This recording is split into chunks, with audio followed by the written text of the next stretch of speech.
Yow. I say yow. What up, Fight World? It's your boy Ego. And I'm back with some more boxing. What's good with everybody? Happy Monday. Hopefully you guys are having a fun day. We back at it. Macadon, what's up? Def Mac, Niter. We got a new follower, Reginald. What's up? Kenya B, Linda. 4 a.m. Javi. Let's go. King Corleone. Poppy Mall in the building. Carly. GMC or G McKenzie. Desmond Parker. We out here.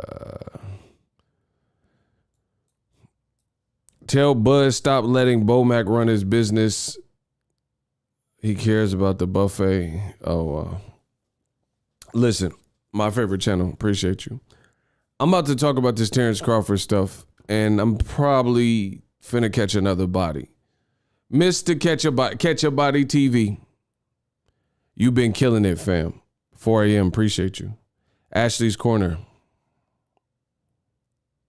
Man, I'm out here putting in that work. He said I was freestyling. Yeah, y'all like the intro. See, listen, I rap for real. Like, you know what I mean? Before I was doing all this, I really can write. So, I know how to pick beats. Because everybody talk about the beats.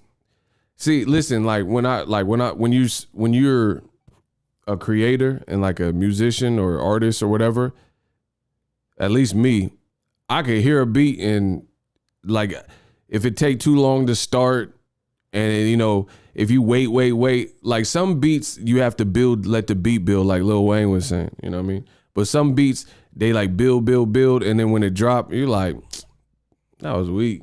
You know what I'm saying? I waited all that time for this. So I know how to pick them beats. I know how to pick just things that sound good sonically. I'm the best in the business. What y'all want me to say? Crawford is tripping for real, messing up the bag. We gonna talk about it. YouTube ain't sending notifications. Help the channel out. Throw a like on the video. Leave me a comment. The usual stuff. Yeah, I'm definitely got some stuff. And listen, I'm going to say this, and I'm probably not going to be saying this too many more times. People are entitled to their opinion. I get it. Especially, we're in America, free country, blah, blah, blah. But when I talk about these things, just so you know, I'm a different person. I ain't no simp like some of you dudes.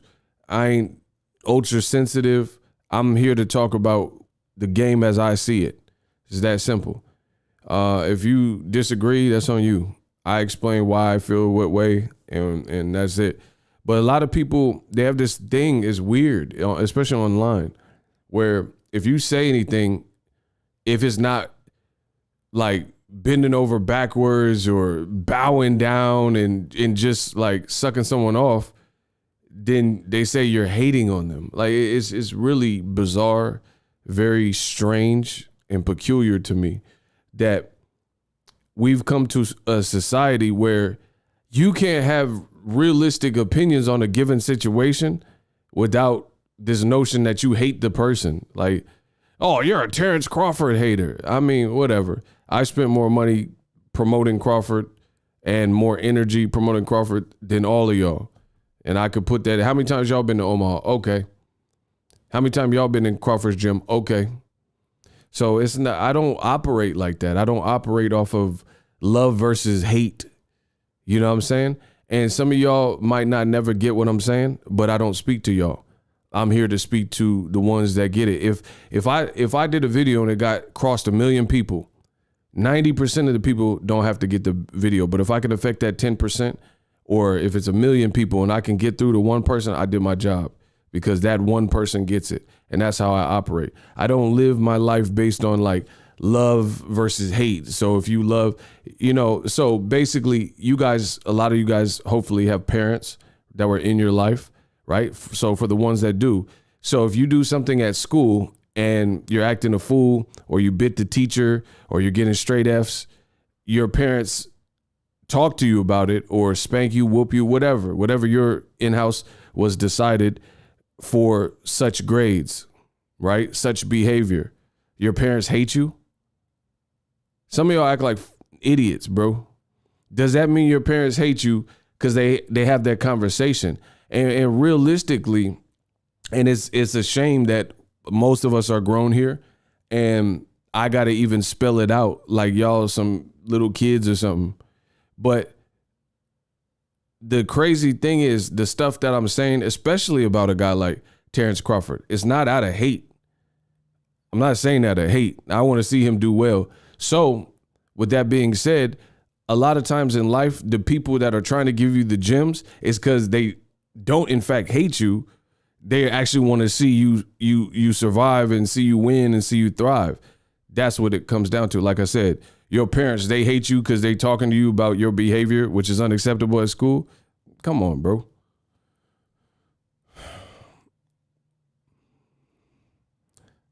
Some people, parents are tyrants. What does that have to do with anything I'm saying? Whatever, bro. So that's it. Like, I mean, y'all take it what it's worth. I'm telling you my word as a man. You know what I'm saying? I don't really care other than that. I've told you what it is. Bud Crawford is an amazing fighter. Bud Crawford does not make amazing choices in his career, which has stagnated his career, which is the reason he's in the predicament that I believe he's in, where he is coming across rather desperate to get the Errol Spence fight. And I know some people are going to be like, oh, but ego, the best versus the best. Suck my best versus best. I don't care what none of y'all talking about, because half of y'all be capping anyway. Y'all be talking about this best versus the best thing. And then when I push for fights, like I push for all the big fights, you know what I'm saying? I pushed for Errol Spence to get Keith Thurman. That was an easy fight to make. I pushed Keith Thurman. You know, people say whatever they say about me. Oh, ego, they only like, he only like black fighters. But I put Joshua's feet to the fire. He black, right? To fight Wilder, and he didn't do it. I made videos. I made the content. So y'all say whatever you want about me. At the end of the day, y'all know y'all can't defeat me. Y'all know it ain't true. You know what I mean? Keith Thurman, I pushed for him to get the Errol Spence fight. That's an easy fight to make. He should have fought Errol Spence. Boom. You know what I'm saying? So it don't matter. I pushed for Canelo to fight all the guys he hasn't fought. Benavidez, Charlo, Andrade. Y'all know I'm unwittable when it comes to this boxing talk. So I give everybody a fair shake on the channel. And whether you choose to accept it or have selective memory or you weren't a fan back then or whatever the case is, I don't care. I'm telling you what it is. I've invested in Crawford, spent a lot of time promoting him. I still like him as a fighter. I think he's a good person. But it's not going to change anything I'm saying. You have to understand that. It is not going to change anything I'm saying, because it doesn't matter. Like, I don't operate. See, this is why I can't be in someone's entourage if I got to be a yes man. Count me out then, because my real friends and people, my real, you know what I mean, my real people, they have to understand that you're not perfect and I'm not perfect. So people look out for you and they give you the, you know, the best talking tos and things that they think are important to you. And I'm always going to do that. My big mouth, I can't help it. I speak from the heart. I'm real. It is what it is. You see what I'm saying? Like Pac said. So that being said, Terence Crawford, excellent fighter, not so excellent businessman. And that's okay. That's why I'm making these videos. So hopefully somebody hears it. Hopefully somebody hears it and then they like say, oh man, ego, he made a good point. You know what I'm saying? Maybe you should heed what he's saying. Maybe you should listen. But, you know, we'll see. Shout out to Jesse, my man from Stockton. In my Lopez Senior voice, we got ego. Nah, don't put me in the J-Lo. He said we got ego. Y'all tripping. Bro, I almost lost it when Bob Arum said this man, T.O. liver. No, he said his esophagus blew out. Nah, bro. That was crazy. Bro, every top-ranked fighter that loses unexpectedly is some massive, like, undertaking and massive excuse of, like, bro, like Pacquiao penis is broken, Tio Fimo esophagus exploded, Tyson Fury got knocked out in the first Wilder fight because his larynx. Like, it's like what every single top ranked fight. Lomachenko, he had a pap smear. Like, I don't got time for it, bro. I'm a straight shooter, bro. It's all like it's always something. Every single top ranked fighter doesn't lose that unexpectedly when they didn't want them to lose or something. It's like there's always some medical emergency. You know, they had hemorrhoids or something. I'm like, come on, man. And then it'd be the same people that accept this and be like, oh, I don't like that black guy, Deontay Wilder. Because Deontay Wilder, he always makes excuses. That's all he does is make excuses. Like, bro, what are we talking? So Wilder is a BITCH, like Teofimo said. And I'm not saying that because I don't want to get knocked out. But I'm saying what Teofimo, listen, for the record, hey, Wilder, I didn't say it. I ain't trying to get knocked out by that dark-skinned Alabama slammer. I'm saying what he said. Don't be trying to, oh, Wilder, ego called you a bitch. Nah, don't try to switch it so I get knocked out. You ain't finna to this day me. To this day. To this day. Y'all trying to this day. To this day. To this day. Bro, y'all trying to get me to this day. Nah, listen. I'm talking about what Tio said. Tio said he was abyssal, right? And then he took the loss worse than Wilder. Wilder said his piece and or didn't say his piece for a minute and then finally said his piece and then people got mad. Teofimo, he's like, I don't care what nobody say, I won. But your esophagus blew up. Man, oh my God. Bro, y'all better stop playing with me, bro. In this boxing game, y'all gonna learn. Y'all better stop playing. How you won the fight 11 rounds to 2 in a 12 rounder, and then you said you won 10 rounds to 2 and your esophagus blew up, your promoter said, who didn't promote your show because you thought you was the money man. Man, bro, y'all seen the pattern, bro. Both T.O. top rank, Terence was with top rank. The mindsets is just, I don't know, bro. I don't know. It's the top rank culture. I don't know what they doing over there, bro. Cause I don't know what they doing. Cause it's crazy. I don't know what this mindset is. T.O. lost. Terence Crawford been making bad decisions. In the story. It's that simple. This man said he won, but his esophagus blew up. Where they do that at, bro? Bing bong, like, bro, how you get your back blown out or whatever, you know what I'm saying? Whatever he was saying, the esophagus, your esophagus, but you think you dominated the fight? But you had air in your lungs and your esophagus exploded? The sphincter, bro, the esophagus, listen, the esophagus and sphincter, they this close. So your ass blew up or whatever. Yeah, hey, bro. Yo, what? Bro, look it up. The esophagus is right here and sphincter city is right, bro. It's this close, bro. So the man butthole blew up, butthole surfers or whatever. Your butt blew up or whatever Bob Arum was talking about. And I got the clip, so don't make me roll the clip. So the man booty hole blew up or whatever they was talking about. But he said he won the fight by a wide margin and did a backflip with a blown out booty hole. Man, y'all got me up. Y'all tripping, bro. Y'all tripping. Y'all out here wilding, bro. The esophagus and sphincter, they this close, man. Come on. I ain't got to be Doogie Howser to know that. So your sphincter ripped up or whatever Bob said, bro. Nah, I looked it up on Google. It said sphincter was right, bro. It said the sphincter was right here. Nah, I'm just playing. Nah, I'm just, whatever. Okay, his throat blew up. Whatever is wrong with him, right? All right. So it doesn't matter. It's from a live stream where I Googled it up and it said your esophagus leads to the sphincter. So for all the medical students out there, they're like, oh no, that's wrong, bro. So it leads to whatever. Anywho, how you doing a bloody backflip? Your face looked like Deadpool and you doing the backflip and you say you won man, come on, bro.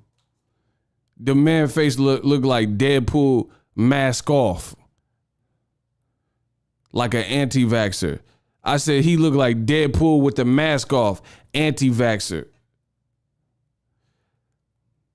Kanye told Sway, you ain't got the, listen, even Kanye told Sway, you ain't got the answer. T.O. face looking like Deadpool, mask off like an anti-vaxxer. Like, y'all better stop playing. He said he wanted to fight Y with a Deadpool face. All right. Anywho, back to Terrence.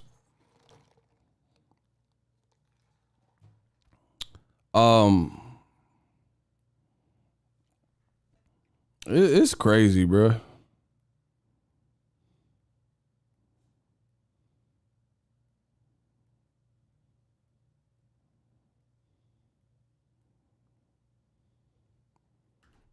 Cassandra, what's up, girl?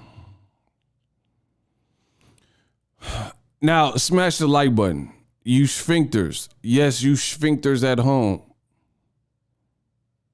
He said it was funny because yeah, I'm not trying to laugh if he really got something going on, but I'm just saying every top ranked fighter loses is some massive undertaking of what happened.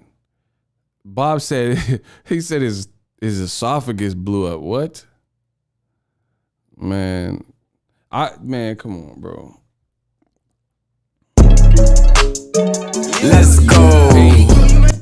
Let's go. All right, we back to it. Hold on. We got to get back. We got to bring it back. Let's go. We got to bring it back, y'all. Hold on. That's my new dance. I got to flex on them. Hold on. Let's go. That's my new dance. Listen, I got a new dance for the club. Listen, if you Egos Army, I need y'all to hit the dance in the club. You know what I'm saying? Because the haters, they can't even get. I don't even see how you can hate from outside the club. You can't even get in. Lago. Listen, it's tearing up the streets. This the new dance for the club. But you busters, you buster ass custard babies can't be hitting our dance, bro. Let's go. You had to hit that though. You know what I'm saying? You have to you gotta just rock with it. Let's go. You gotta feel, you know what I'm saying? You gotta let it overtake. Bro, T.O., he started dancing. T.O. gonna do it after he lost to Camboso. Let's go. Hey. Anyway, listen. We started to lose it. Let's reel it back in. Hold on. We gotta reel it back in. Smash the like button.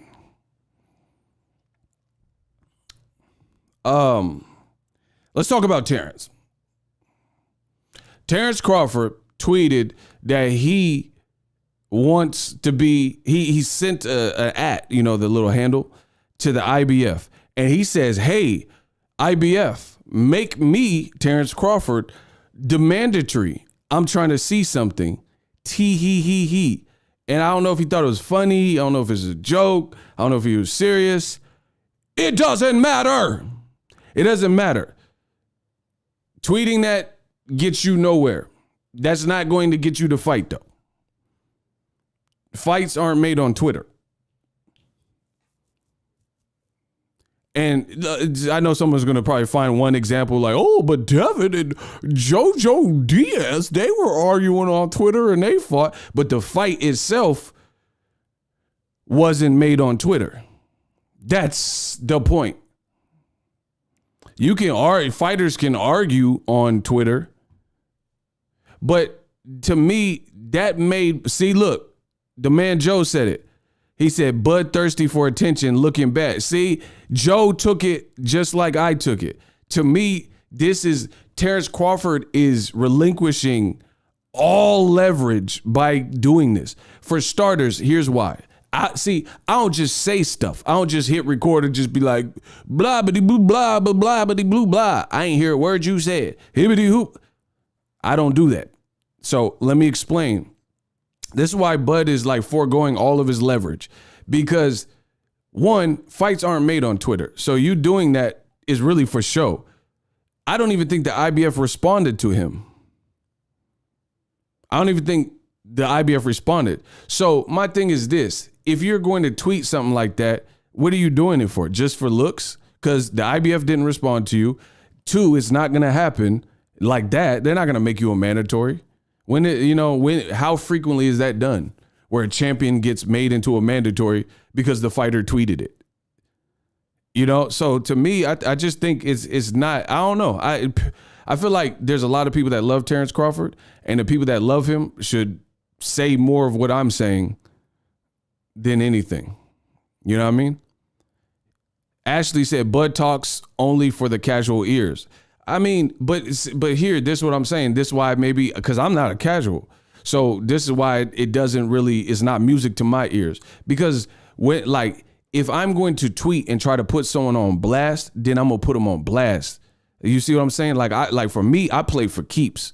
If I'm like, if I was in his position, I'm not about like petty threats and things like that. I'm not even gonna forewarn somebody. You see what I'm saying? Like if Crawford wants to get Errol Spence, I think he should just do a lot of things different. You see what I'm saying? Like, bottom line is this: by tweeting that, how are you getting to me, I think Bud feels that's pressure. But it's not, because it's not doing anything. You see what I'm saying? So like for me, I'm not just finna type away characters and still get nowhere. You know what I'm saying? That's not getting you the fight. It's not even getting you close to the fight. By going on Twitter randomly weeks after your fight and then being like, oh, IBF, make me the mandatory. He said Bud doesn't have enough star power to self-promote. For example, let's look further into the Bud. I made a video. If you don't like the live streams, check that video out. So, for example, Bud said, make me the mandatory IBF. Per IBF rules, they changed it. The actual champion gets the 65% of the money in a mandatory equation, down from 75%. So it's now 65%. That means a mandatory would get 35%. Simple math. 65, 35, it's 100, right? So even if they did what you said, which is highly unlikely, which means then you did it, unless you really thought that was a chance that was going to happen, then you kind of did it for show. You see what I'm saying? So it's highly unlikely that they would even do this and make you the mandatory, which means you probably know that, being in the boxing game. So you probably did it for show. You know what I'm saying? Or even if you think it's realistic, then that just shows me that you're not thinking about it realistically, because it's not going to happen, right? So any way you slice it, whether it was a joke, whether he's being serious, either way, it doesn't serve a purpose or serve the purpose that I think you want it to serve. See, and again, back to what I'm saying, I play for keeps. So if I'm going to put pressure on someone, I'm going to pressure you. I promise you, I'm pressing you. I'm going to put so much pressure on you where all I got to do is drop off the bomb and it's already armed and is ready to detonate. So the pressure's on you. You got to defuse the bomb or blow up. That's how I work. Very strategic, plan, plot, strategize, and bomb first. You see what I'm saying? Like I work like I'm more Sun Tzu, the art of war. Like there has to be, General Patton, war strategist with legendary quotes. He has a quote, something like, I don't judge a man like at his peak. I judge a man by how he bounces back after failure, something to this effect. War strategist. That's how I operate. So you're not going to ever see me try to get what I want in that type of equation. If I want to put pressure on you, believe me, the pressure is coming. Like, you know what I'm saying? Like, you're going to have the burden. The burden's going to be on your side. But doing this doesn't really get him anywhere.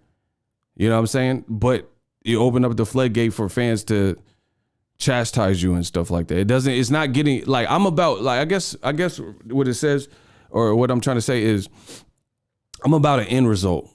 I don't care about all that other stuff. I want the end result. If my end result, my end game is I want to fight Errol Spence, then I'm going to put the best strategic pressure on him to make that a reality. Bud is not doing that. And I said it in my video. In boxing, you score for aggression, but not any aggression, a specific aggression, effective aggression. How many fighters fought Floyd Mayweather aggressively, but his defense was too tight and the shots wasn't getting in? So that's just aggression. in boxing, per the business stuff, if you're like handling your business in the correct way, I believe you have to be an effective aggressor. Like your end game is, hey, I need this, this, and this. I want to make money. I want to fight this person, blah, blah, blah. Then your approach has to be indicative of that. And you have to have effective aggression to get to your goals. Bud is just doing like basic child schoolyard taunting and stuff. That's not getting you the fight, dog. You know what I mean? And it's just that reality. And then to make that more, shout out to Julio. He said Crawford realizes his legacy cannot be solidified without Errol Spence. See, okay, but now we're unpacking the curious case of Terence Crawford. The curious case of Terence Crawford. My man Julio just said Crawford realizes his legacy cannot be solidified without Errol, which is a direct contradiction to what Terence Crawford himself said in several interviews. Terence Crawford himself said, I don't need Errol Spence. He need me. That's not my words. That's Bud Crawford. So you guys will not get mad at me and hold me accountable for something that he did. People are like, oh, you're hating on Bud. Bump all that. Prove it. Listen, it's like the court of law. I don't care what you say. Prove it. Prove it. If I'm hating and he didn't say that, then I'm hating. But if he said it, then you hating. And you can't deal with the truth. Like what my boy Jack Nicholson said. I want the truth. You can't handle the truth. You guys can't handle the truth. Listen, man, I told you I'm like Pat Swayze, next to kin, Jack Nicholson. You can't handle the truth. I'm looking for a few good men so I could destroy y'all, bro. I could destroy y'all. People are, oh, you're hating. I'm not hating. If I'm hating, I'm making up stuff. That's what I would do. If I was a hater, I would just make stuff up. That's what they do about me. When they can't figure you out, they can't find the kinks in your armor, they make it up. They don't know enough data or anything to shame you with. They just make it up like they doing to Gervonta Davis. Now that's hate. They making up his numbers. People on the internet, oh yeah, he did 20,000 pay-per-view. Where'd you get that from? I don't know. That's hate. I don't do that. Everything I'm saying, Bud said. And you can do the fact checks with your slow ass fingers. Put your fingers to, instead of putting your mouths to work, put your fingers to work. With them slow ass fingers, get to typing. I promise you, everything I say is, check my G files, bro. Everything I'm saying is facts. I should be connected to a printer the way I print these facts, bro. Y'all better stop playing with me, bro. I'm like Hewlett Packard, HP, the way I print these facts. Stop playing with me, bro. This is Terence Crawford's fault. Nobody else. If I, like I said, if I wanted to hate on the man, I'll hate on the man. But it's not even in my nature. Everything I'm saying, he said. BFTB Boxing, what's up? Block Kevin, who the hell is that? I don't even know Kevin. We gonna send him to heaven. Where Kevin at? Listen. Where Kevin? We gonna send him to heaven. Listen, on the count of 7, we gonna send Kevin to heaven. Get him out of here. Bro. Listen, get him out of here. Y'all gonna let an infiltrator in here, a rat? Y'all got this rat ass Kevin, bro. Block me, soda. He said, so what? Oh yeah. Your wish is my command. Cancel that. I'll buy another one. Get Kevin out. Oh my, where are my shooters at? He said, you a buster. That's what's up, cuz. That's what's up. He mad. Bro, you ain't got no answers. You ain't got the answers like Kanye said. Bro, where? Oh, clap. Yeah.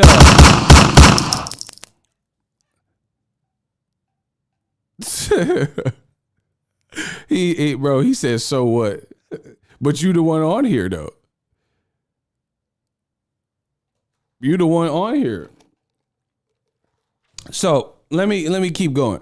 Bro, Terence Crawford, I made a video about this. Terence Crawford, the man said he refuses to take a 60-40 split Errol Spence. So we know how the A side is commandeered. We know how the A side works, right? Errol Spence, he got that. He is the big fish when it comes to that. Whether you think Crawford wins or Errol Spence, I don't care about none of that. Because who wins a fight has nothing to do with who's the A side. Shout out to my boy Nider. He sent a dub. He said, Kevin, you want to be blocked? Then why he said, he said, Kevin, if you wanted to be blocked, then why did you even come in? Bro, these dudes this is what weirdos do, bro. They don't like what's being said. They can't refute what's being said. So they just create like distractions or small fires, or try to, until they out the chat. That's why. They have to listen to me. Bro, I'm their daddy. In boxing, I'm their daddy. They have to listen to what I'm saying, and they know I'm making points. See, this is why some people like debates and stuff. This is why I don't debate, because I be cooking people. And people can't take the cookage, so then they'll just start yelling and over talking you and name calling and creating distractions and deflect to something else. This is why debates seldom really give you like a conclusive answer, because I promise the way I cook people with facts, they have no choice but to go low and then, like, you know, start screaming or yelling or talking over you and stuff. You know what I mean? And that's just the reality of it. Shout out to Nider. So let's keep going. Y'all. Bud Crawford, factually, like, see, listen, y'all got to get this. You have a great show, Craig. Appreciate you. Y'all got to get this theory of, if you have something to say, you're hating. That's beyond stupid. It's beyond stupid. Like, I know people that go shopping at Target and they prefer Target, but they still go to Walmart for certain things. But if they're decorating their home, they like the quality of Target products better. Doesn't mean you hate Walmart. It just means, hey, I'm shopping at Target. It's that simple. So, like, most things aren't as definitive as boxing fans try to make it, like, where it's like, this ain't a gang. Like Bloods and Crips. If you rep Crawford, then you hate Errol, and vice versa. Some of y'all act like that. But what I'm saying, the average boxing fan don't care about all that. They value Crawford as a dope fighter, and they value Errol Spence as a dope fighter, and we don't know what happens until they win. Everybody has an opinion. This ain't no gang or something where it's like, you can't come on this side. Like, it's just corny. Y'all, a lot of y'all corny. That is the best way to put it. So anyway, Crawford, everything I'm saying is facts. The moment I stop speaking facts, y'all stop me when I stop telling the truth. Like Hove said, y'all stop me when I stop telling the truth. Until then, silence. Crawford factually said he would not take 60-40 versus Errol Spence unless he was the one getting the 60, the lion's share, right? But then he just told the whole world of boxing via tweet that he wants to be the IBF mandatory. So whether it's a joke or if he was serious, I don't know. I'm not Bud. But looking further, it's not going to happen. For starters, it's not going to happen. They're not going to make you the mandatory. So to me, I don't even waste my time if there ain't no end result. If there ain't no end result and I'm just bumping my gums or typing and I don't get nowhere with it, then there's no point for me to do it. That's how I look at it. My words are weapons. My words, I use and I form them. That has to, like, even these videos. And I'm not saying it was always the case, but the vision was always to be where I'm at right now. You see what I'm saying? So I don't do videos for free. Every single, full disclosure, every single video I do is monetized. Every single one of them. I'm Young Dictionary, make words make sense. I'm not talking for free. I infiltrated the game, made my ducats online, and I've learned things over the years, and the entrepreneurial spirit's always been in me. I'm not going to talk if I don't talk for free, bro. It's just what it is. I'm not talking for free. Just that's not going to happen. So I don't like to waste my time. So when I'm doing these videos for my fans, for fans of boxing, but it's not for free. You see what I'm saying? Smash the like button. So Unlike the Bud tweet, like I wouldn't tweet something like that trying to put pressure on somebody that if I don't feel it's sensible and it'll work in the long run. Like if it's not, like if your aim is to put pressure on Errol Spence, you failed. That's the best, cleanest way to put it. If that tweet asking to be the IBF mandatory was supposed to put pressure on Errol Spence, you have failed because you have not put pressure. One, the IBF, I don't even think they responded to him. Two, the fans are getting at him. Three, it's not going to happen what you're requesting. So it's like, what was the point of that? And that's what I'm saying. Bud, I think, like, you supposed to be enjoying Keyshawn just fought and Lomachenko was fighting. Bud was in New York for that, but he had time to tweet that. All right, weird, but whatever. So Bud was saying, make me the IBF. So even though it's not realistic that Bud would become the IBF by tweeting about it and him being a champion, which is most important, the rankings are reserved for contenders, number one contenders, and fighters who are like prospects and contenders and work their way up the ranking. Bud is a champion. So it looks bad to see a champion appear desperate for whatever, for a fight or whatever. Because, and here's another reason why it looks desperate. Errol Spence, he's not even visible that much right now. He hasn't even really been visible. So I'm assuming behind the scenes, they're working on Errol Spence's next move. He's healing his eye, spending time with family, enjoying the holidays. So you keep drudging up Errol to put pressure, but it's not really putting pressure on him.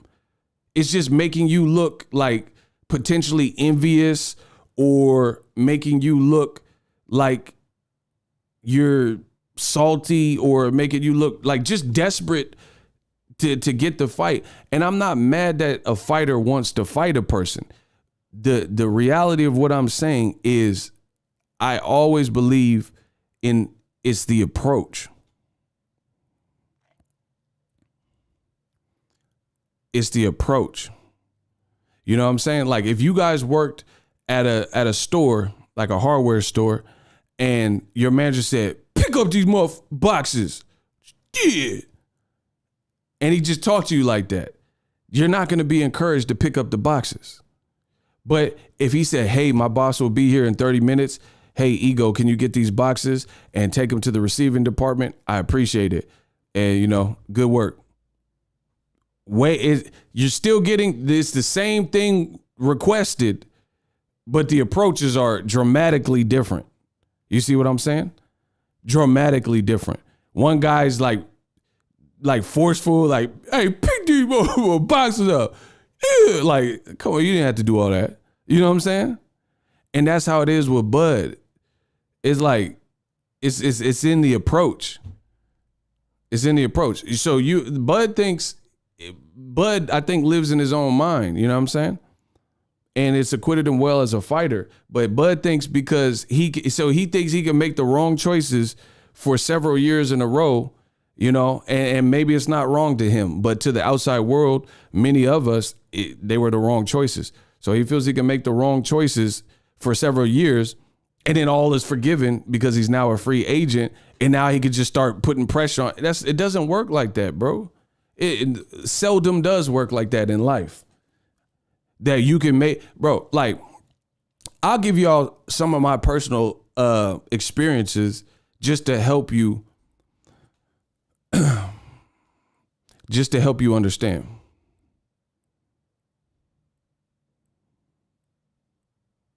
He said, not desperate to get the fight, desperate to make him look like he really wants to fight. But that's what I'm saying. That's why it doesn't look right. The whole thing doesn't look right. It doesn't look right. I'll give you a personal example. Long story short, years ago, before the YouTube stuff, well, actually at the infancy of the YouTube stuff, bro, I fell upon like difficult times. Like I had a lot of stuff. I had stuff with the courts that I had to take care of, blah, blah, blah. And I had to give myself a pep talk because I had certain debts and like I had to pay the courts money and stuff like that. And my thing is this, the talk that I gave myself, and this is This is a true story, true talk. The talk I gave myself is this. I'm a Aries. I like full blast. I'm a fire sign. I'm at it. You know what I'm saying? So I want instantaneous results. But I had to slow down, and I had to give myself that life prep talk like I frequently do, where, see, a lot of y'all maybe aren't where you want to be because you don't check in with yourself. And some of you might not understand, but like what I mean by check in with yourself, I'm talking about self-reflection. Look yourself in the mirror, say, hey, you doing a great job or not so great of a job. You making some mistakes, you messing up. I've always been very good about self-reflecting, and that's why none of y'all can say anything to me that ever hurts me, especially some people online and stuff, because I'm the hardest critic on myself. There's no one in life that's going to be a harder critic on me than me. You know what I mean? That's how I look at it. So I don't care what no one's saying because I hold myself to a crazy standard. I get a lot done and still feel like I didn't do enough. You know what I mean? But that's another story. So anyway, I check in with myself. And when I had all these like just bills and I had to go to court and all this stuff, I had to realize that me being a fire sign, that I got to just chill out because everything that I experienced was poor decisions that I had made previously over a span of time, right? Over a span of time. So why would I want an instantaneous solution when these problems didn't happen overnight? You know what I mean? These problems were built and stacked on top of each other. Like I didn't take care of this, and then I didn't take care of this. So now I got 2. And then those 2 things, you add 2 more, now you got 4, and it's multiplying. So it took this long, couple years, for my life to feel like it was in this crazy space and put like peril. And I'm like, damn. So why would I have to have a solution for every single thing when this stuff didn't happen overnight? It happened over the course. So I had to slow down and tell myself that. You know what I'm saying? The bad decisions I've made that have caught up with me, I got to chip away at them. I'm not going to be able to fix it overnight. And that's what I did. I got me a running game plan and I started working towards my problems, and I would pay off this debt or pay this court thing and feel a little bit better about myself. You know what I mean? And then I would chip away at this and I would chip away at this. And then my YouTube channel started to grow. And then I started to grow some more. And then I kept chipping away. And then I'd knock this off the plate. And before you know it, boom, I'm here now. That's life. That's life. So the moral of the story is you got to take accountability for what you did. And you got to understand that problems that you've created over the course or a span of several years, it might take several years to get out that situation. To be honest, if it took 3 years for all these problems to compound and for you to produce all of these things to the magnitude, how you think you're going to get out of it in a month? Good luck. You know, you're lucky if you can erase 4 years of bad decision making in 1 month. You see what I'm saying? So that's what I believe in. And I believe most problems are self-inflicted. You know what I'm saying? Bud's acting like somebody shot at him, but his wounds are self-inflicted. He shot himself in the foot. He shot himself in the chest. And now he got to recover from that. And this is over the course of re-signing with Top Rank and staying in a situation that wasn't yielding you the fight you wanted. How's Bud think he gonna just automatically, I'm out the contract now, what's up, Errol? It doesn't work like that. And it's like, it's deeper than boxing. It's life. Life don't work like that. I promise you. The problems that I produced over the span of several years took me some time to get a running game plan, consistency to get out of it. Bud thinks he can just make bad decisions. Like, we're not kids no more. You know what I'm saying? You can't just make bad decisions and then you're forgiven. Like, you do the wrong crime, they'll charge you as an adult. You could be 16, 17, they'll charge you as an adult. You kill somebody, you know what I mean? If it's heinous. So that's the reality with Bud. He said he wouldn't take 40% for Errol. He wouldn't take 40% with Errol, but he said, make me the mandatory. That makes no sense because as a mandatory, you'll get less than 40%. You'll get 35%. And as a champion, it makes you look bad because it makes you look desperate for a fight. It makes you look desperate for a fight. And then like it's so many like separate things that lead me to what I'm saying in regards to Bud Crawford. A lot of it is stuff he's saying. And then when you put it all in the same pot, you're like, hey, you know what I'm saying? It's like Bud is like a meal that doesn't go together. You know what I'm saying? You ever talk to someone and they ate something weird? Like, hey, what you eat for lunch? Oh, I had Swedish meatballs and a peanut butter jelly sandwich. Like, what? I don't even go to get some orange juice. Like, ugh, that sounds nasty. You know what I'm saying? That's how I feel Bud be moving. He just picking stuff out the kitchen, eating, like, you know what I'm saying? Like, that meal don't even, like, really make sense to have eaten that together. You know what I'm saying? Oh, I had some oatmeal and sardines. Like, ugh, that sound nasty. That sound nasty, cuz. Bro, he said, he ate some Quaker oatmeal. He ate them Quaker oats and sardines, cuz. Bro, that sound nasty, though. He had this mixed match ass meal, bro. And that's how Bud's like super passive aggressive, and you start mixing and matching what he said, and you're like, this don't even make sense though. Bud said he wouldn't take, listen, say when, I destroy y'all. I'll destroy y'all right now with all facts. Say when, I destroy y'all. I destroy y'all. Ain't nobody in boxing history better than me when it comes to this boxing talk. I destroy y'all all facts. All facts. Say when. Say when and get bodied like your pops used to. Say when. It's on. I'll give you some examples. I'll give you examples.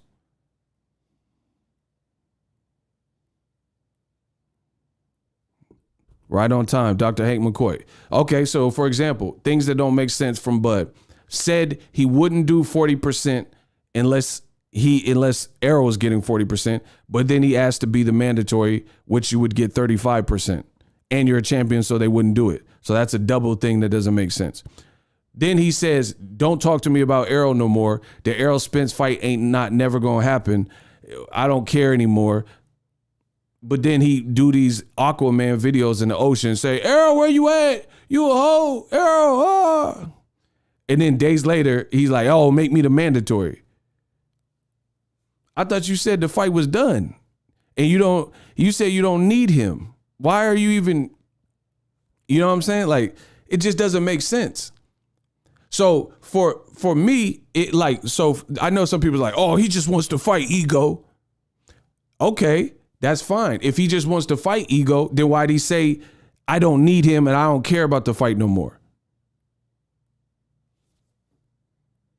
So all he has to do is, listen, do you know what a contradiction is? What somebody define what a contradiction is. Listen, I'm gonna show y'all. I'll body y'all. It's easy work. Y'all get hit with the easy work. Somebody define a contradiction.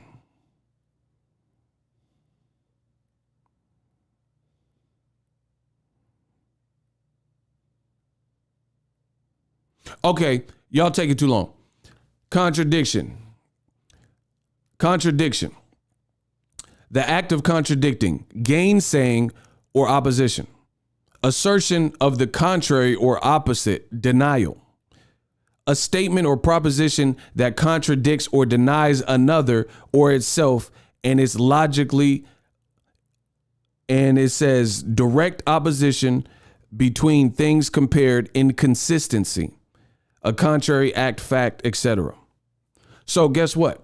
The brilliant thing with the contradiction is all you have to do is not say one of the two things, and then it's no longer a contradiction. See how easy it is? Simple math. If you have two things, all you have to do is not say one of them, boom, you don't have a contradiction. See how that works? So if he didn't say, I don't care about the Errol Spence fight. Never mention the Errol Spence fight. The Errol Spence fight will never happen anymore. He needs me. I don't need him. Then his other behavior wouldn't be contradicting. It wouldn't be contradicting at all because he had never said all that other stuff. But the fact of the matter is, he said it all. He said, I don't need Errol. I don't care anymore. The fight ain't never going to happen. I won't never mention Errol's name again. This is what he said. This is what he said.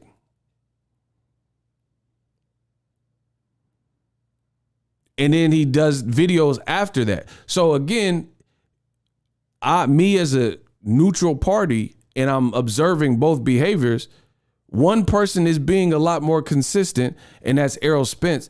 And as a man, I can appreciate that. So Errol Spence, he told you from the jump, when Danny Garcia was fighting Sean Porter, Danny's been pretty inactive since the Errol Spence fight, and Sean Porter's now retired. So it goes to show you it was a couple years ago. At that fight, Errol Spence got on the podium, and the Crawford conversation came up back then, and he was on the podium. He said, yeah, we could fight, but he said, right now I'm going to clean up my side of the street. That's what he said. That's what he's doing. If he fights Ugas next, that's him doing and fulfilling what he told you in 2018 or whatever year that was. Bud Crawford, not so much. He's had more recent interviews where he said A, and then months later he's saying B. Don't talk to me about Errol. So I could tell you the fights. Virgil Ortiz, Maurice Hooker fight. He said, I'll never fight Errol. The reporters was right there after Hooker got knocked out, his buddy, you know what I'm saying, got knocked out in the Virgil Ortiz fight. And he was in the crowd. And he said, I don't care about Errol. That's dead. That's dead. That's what he said. So the end of the year, months later, now he's, Errol, where you at? Oh. That's not being consistent. And you could be the biggest, but I don't care if you're the biggest Bud fan. I don't care if your last name's Crawford. I don't care if you're from Omaha. I don't care if you're from Nebraska. Shout out to you. But we're going to call a spade a spade. And that's what it is. Bud Crawford said thing, and now he's saying something else. And now we're putting the two together, and it's a contradiction. That's how that works. And for me to overlook it because it's Bud and he's a terrific fighter, that's not right. Because when Canelo contradicts himself, I bring it up. So why would I not bring it up when Bud contradicts himself or anybody else for that matter? That's how you know I'm the realest in the game. Okay. That's how you know, because I'm not here to hide or protect anybody. I'm just doing my job and calling the game how I see it. It's that simple. So you have to have a lot of concerns for the people who are trying to hide the facts. How on earth would you be upset with me for bringing up facts when I can prove everything I'm saying and you can prove it? You don't have to. You can be like, oh, Ego, he full of it. All he do is lie. Okay, you go on Google, type in Terence Crawford, never Errol Spence. Because you don't have to put, I don't know if you guys know this, but on Google, you don't have to put full words. You could put a string of keywords, and the place and technology we're at, it'll take those keywords and try to find the most reasonable, likely recommended search results. You know what I mean? What they believe is the most relevant to your search. So all you have to do is type in Terence Crawford, Errol Spence, never. And then you'll be able to pull up. Listen, I'll do it right now. I'll show you right now. I'll show you how the search engine. I make money off Google. Every month my paycheck say Google. Listen, every month my paycheck say Google. So I'll show you how the Google work. That ain't nothing for me. I'll show you how the Google work. I get paid from Google. They pay me every month. And they pay me nicely. Okay. Yeah, they pay me nicely. So I'll show you how the Google work. Watch. Terence Crawford, Errol Spence, never. I'll show y'all how Google work. Boom. I'm going to show y'all. Look, I'll show you how Google work. I'll show you how to get this money. First result. Terence Crawford says he will never fight Errol Spence. Man, what? We should file. What? I told y'all dealing with the wrong one. I'll show you how Google work. Listen, I'm gonna show y'all. I put somebody. How long did that take me to pull up? How long did that take me to pull up? How long did that take me to pull up? Somebody time me. I hope y'all time me. Expedite, the pre-workout is. Mo broke his hand. It was a good fight. Both of them did good. Did you think Mo was in the fight? Yeah, of course. Virgil was slowing down, as you can see. You know what I mean? But Mo got caught with a couple of good, clean body shots that slowed him out. Because of your stats, a lot of people want to fight you, obviously. Right. How does that make you feel? Because this kid, he's a young kid. He wants you now instead of... He really don't want me. That's just the thing. It's called for the fighters that's at the top right now. But, you know, he's doing his thing. He's doing what he's supposed to do. And I wish him nothing but the best. Did he look good to you, though, Terence? So Spence is done. So you're done with Spence for right now. Listen. Porter or Pacquiao next? Porter or Pacquiao next? So Spence is done. So you're done with Spence for right now. Okay. So Spence is not... So you don't think Spence will be this year, maybe next year? Never. Really? Why say never? What about 154, Terence? Never gonna happen. What about 154? It's over with.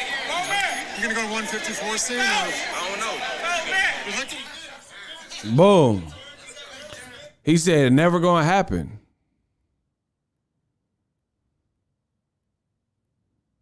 Hey, Block serious, bro. Stop it. Stop it, bro. Block the serious dude. Block the serious, bro. You an infiltrator. You ain't, but listen. Notice how people come in with the infiltration, but they ain't never giving y'all demonstrations. What did I say that was inaccurate? I just pulled it up. Y'all said it took me a couple seconds, right? What did I say that was inaccurate? I pulled it up a second. Terence Crawford says he will never fight. What's the name? They can't prove me wrong, bro. That's just the thing. Fighters that's at the top. But, you know, he's doing his thing. He's doing what he's supposed to do. They can't.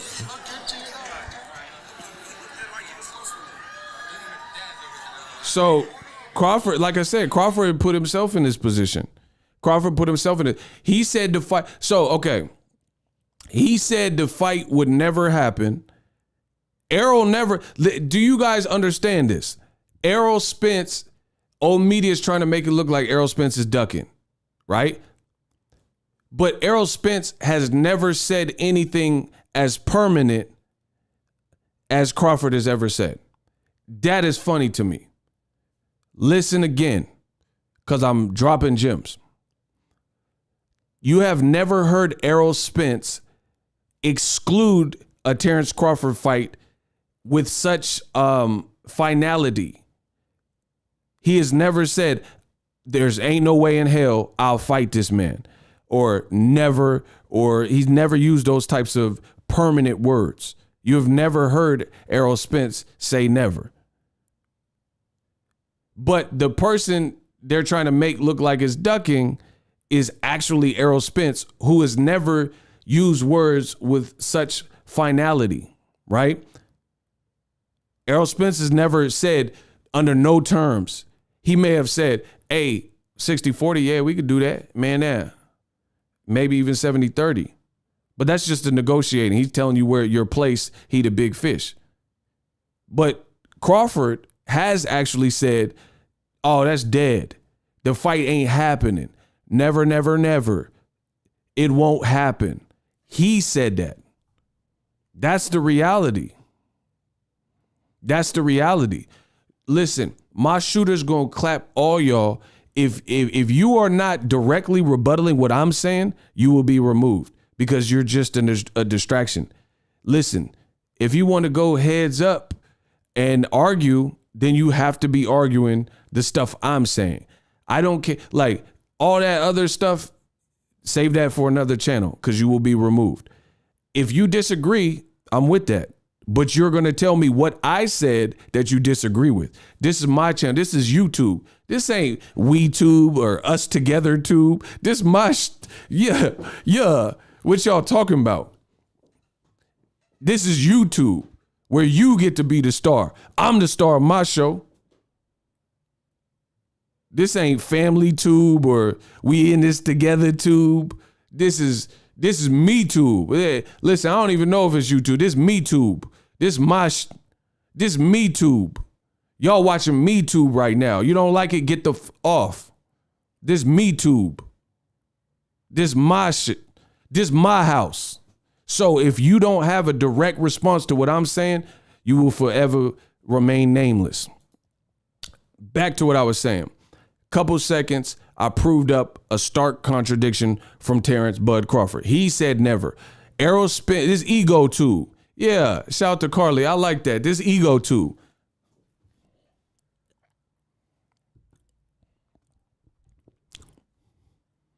The bottom line is Errol Spence has never said never. Crawford, James Bond style. Never say never. He said never.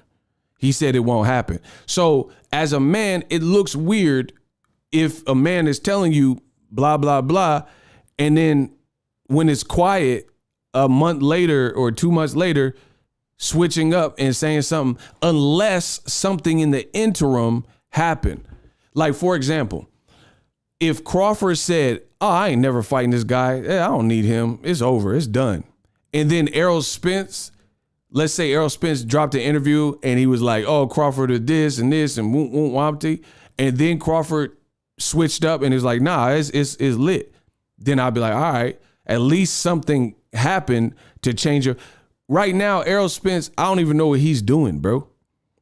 He's healing from an eye injury. He's like spending time with the family or whatever he's doing. He's been super low until next year, I'm assuming. They said he might come back in spring of next year, right? So all this passive aggressive behavior from Crawford, it just looks weird. The timing is sus. Bro, you know what? I think to simplify it, if I had to simplify the era in Crawford's ways from my standpoint, one word, timing. Crawford has great timing as a fighter. I'm not talking about that. I'm talking about from his business. If I, in one word, had to describe what Crawford, in my opinion, is doing wrong, timing. His timing is always off, bro. It's always off. And I'm not talking about in fights. I'm not saying he don't have no timing because he definitely has that in the fight game. I'm talking about his timing. Like, bro, so Crawford Porter happened. You wait 3 weeks and then you do the Aquaman video saying, Errol, where you at? Out of nowhere. Like, it was like, if I'm not mistaken, it was like the day after Gervonta fought. So all these lightweights are fighting back to back to back. You're nowhere in that weight class anymore. And you just randomly did that video. It's like, I don't know, bro. Really weird timing. You signed an extension at a spot where that would have been the perfect timing to get out. Like a Jordan Peele movie. See, I'm spitting facts. It's like I peeled a Uzi. Crawford could have been the black guy that got out like a Jordan Peele movie. Oh my God, bro, listen. I said I'm starting to spill. It's like I peeled a Uzi. Terence Crawford, a black dude, he should get out like the Jordan Peele movie. That's a bar. Listen, that would have been a great transitional period at that time for you to have looked at other options in PBC, because then you would have been in the mix. Now the division has changed, and Danny Garcia saying he might go to 54. Mikey Garcia just lost to Sandal. Sergey Lipinets just lost, right? So there's a lot of shifting. Lamont Peterson retired. Berto's been inactive. Keith Thurman's been super inactive. Errol's coming off an eye injury. You wait to the weirdest time, and that's when your contract runs out.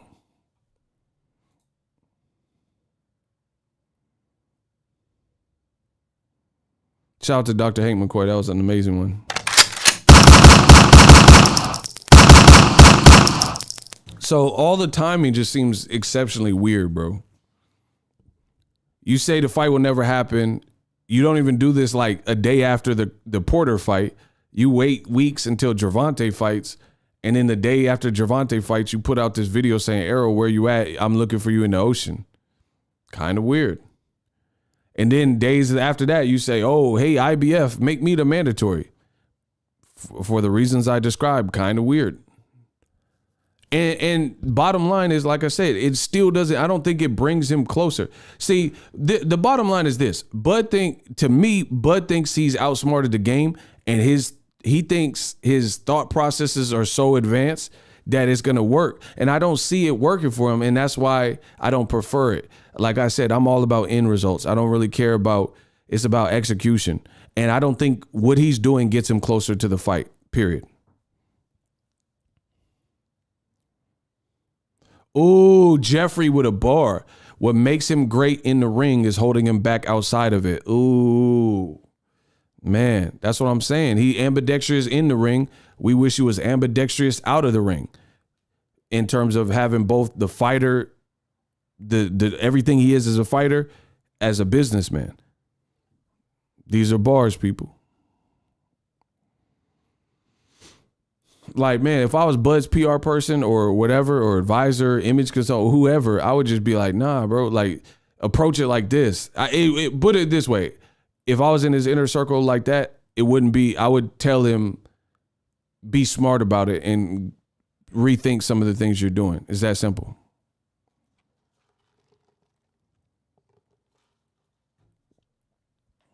It's that simple.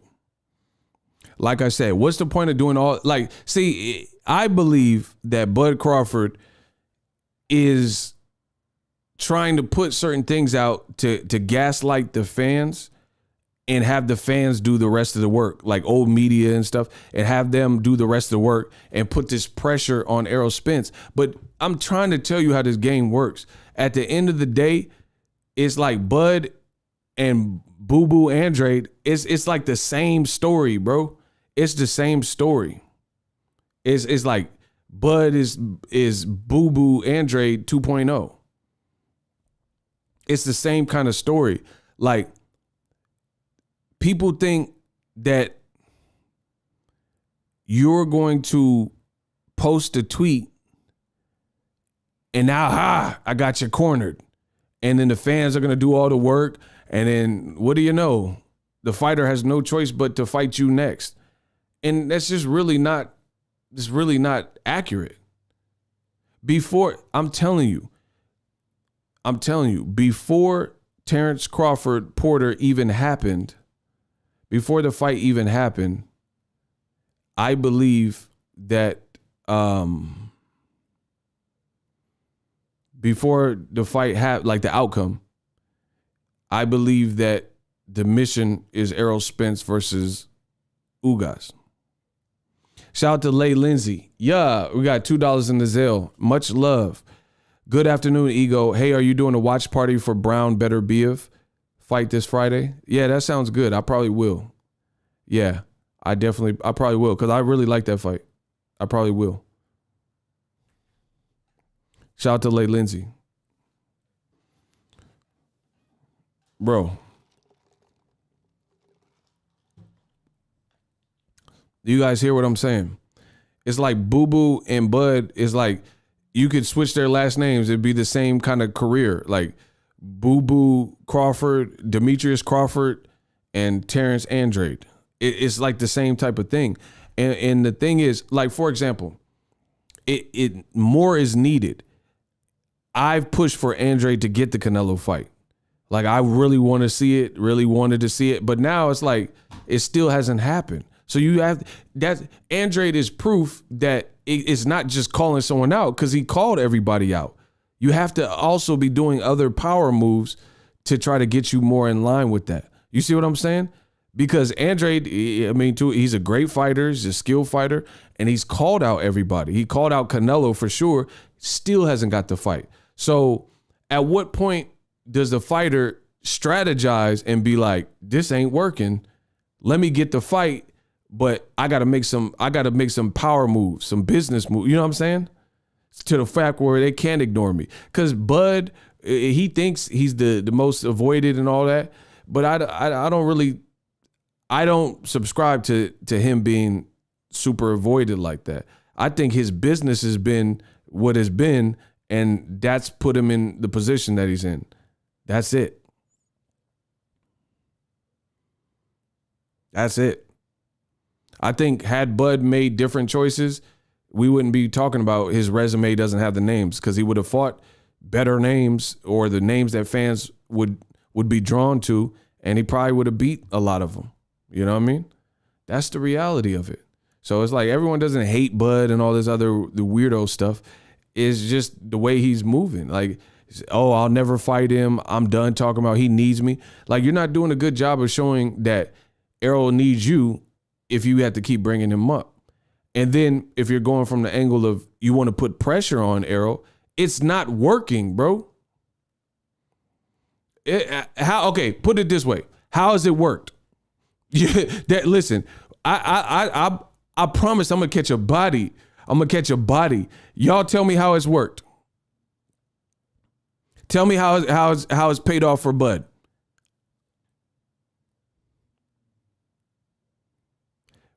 Life is about what you can get and execute. Ryan Garcia, he called out 1,000 people and he's not fighting none of them. What's the difference? Do you see what I'm saying? Like, Ryan's saying he'll fight Pacquiao, but then the fight don't happen. He's saying he'll fight Tank and Haney, don't happen. He'll say he'll fight Kambosos and Loma. None of the fights are happening. So what, like, really speaking, what is the major difference? It's about what you can get done and what you can execute.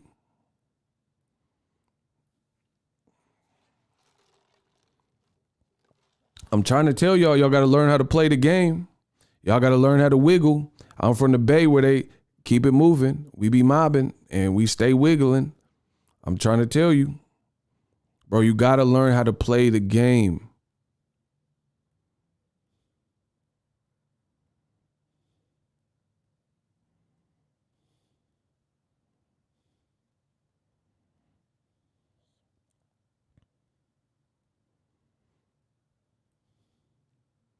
You got to learn how to play the game.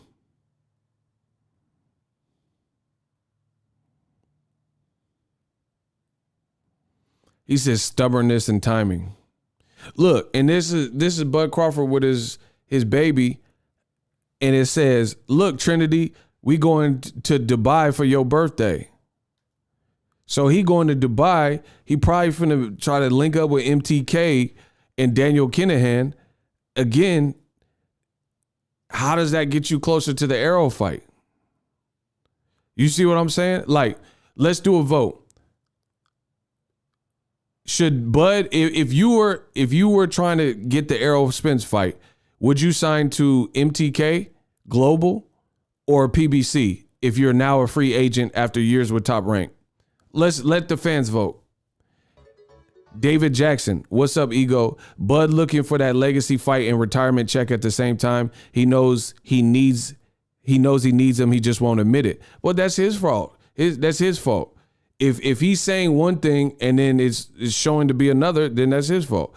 If you were Bud Crawford's manager or family member, and he finally got out the Top Rank deal, which people told him, hey, you should have did that years ago, would you sign to MTK Global or PBC? Be honest with yourself, and depending on your response, I may call on you to see why.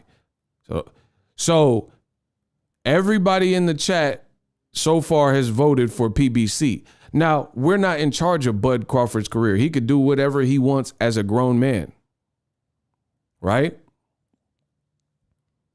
But everyone's saying that he should probably look into the PBC aspect. But he's posted a picture, said he's going to Dubai, which is the hub for Daniel Kinahan. So I don't know if there's a relationship there or whatever. And he might sign with MTK Global. So again, it just looks like almost like a scheme to put this pressure on Errol Spence, but you still continue to make decisions that you want. Like, you know, Bud reminds me, there's this dude I used to work with, right? And everybody was rocking certain styles. Like everyone had like Jabot jeans and like people had Timbs on, right? This one dude didn't want to get Timbs, you know, Timberland shoes, the boots. He didn't want to get Timbs because they was just too wavy, and that's what everybody had. Everybody was rocking the Timbs.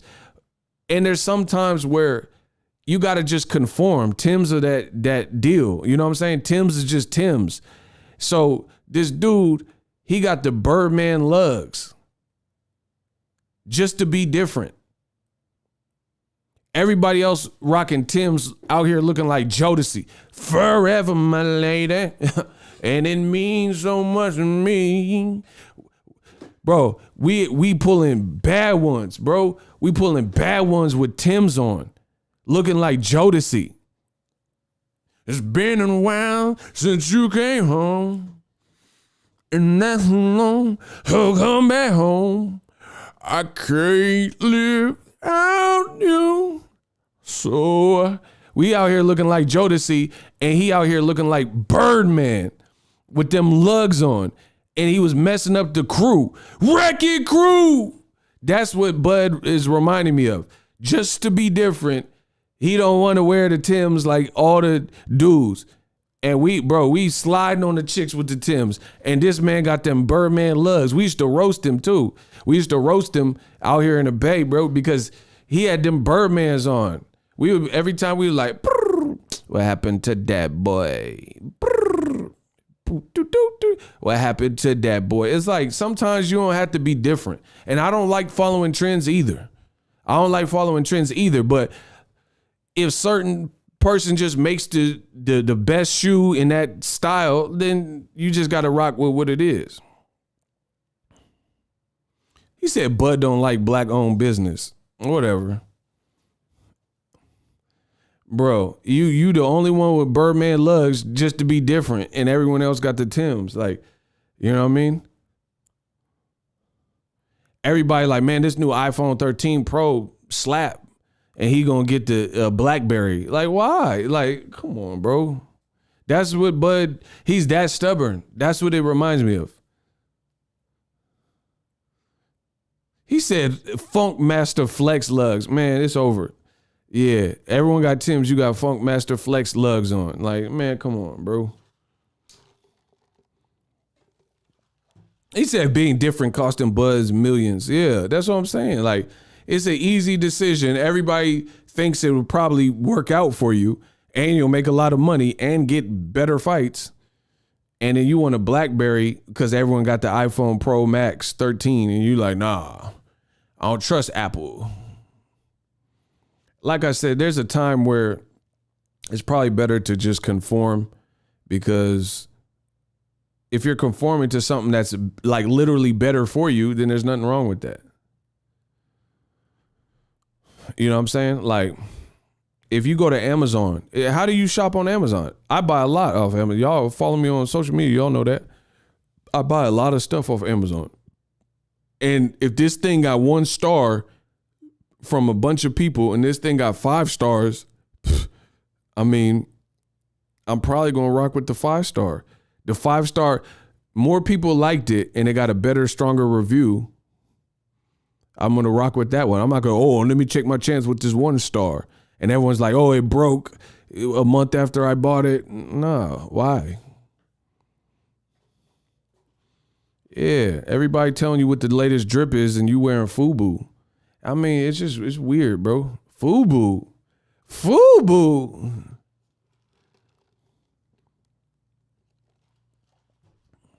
Man, what? It's not necessary, bro. And again, he's a grown man. He can make whatever decision he wants. But then when you don't get what you want, then whose fault is it? You see what I'm saying? Like, see, E40 told you. I'm from the 707, bro. E40 done told you. Ooh, everybody got choices. Everybody got choices. Sign a PBC? Nope. Like, everybody got choices. The choices that Bud make, that's fine. Make them choices, and then when you don't get what you want, then it is what it is. Oh, the Rats is getting clapped. Business brain about that action. So I don't care. Like, Bud can do whatever he want. Make the choice. Sign to Kinahan. Sign to MTK. Good luck. And then when you're not playing the game the way it works out for you, then that's the choice you made.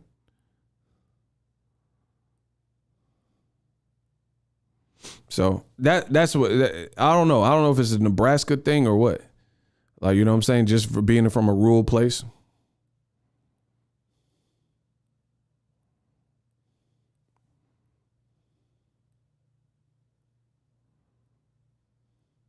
The man said, I'm not getting the bases, and he misspelled bases. Y'all, some of y'all slow, bro. He said, I'm not getting the basis. Yeah, you're not getting the basis of the English class either, bro. Y'all really, this is funny, bro. Y'all got to put y'all lives together. Y'all be telling me I don't know what I'm talking about. Y'all can't even spell simple words. And y'all be telling, oh, ego, you don't know what you talk about. But you don't even know how to spell. So why would I even spend time dwelling on anything you talking about? You can't even spell simple words. But I'm wrong. But you can't spell nothing right. Okay. Hooked on phonics work for me.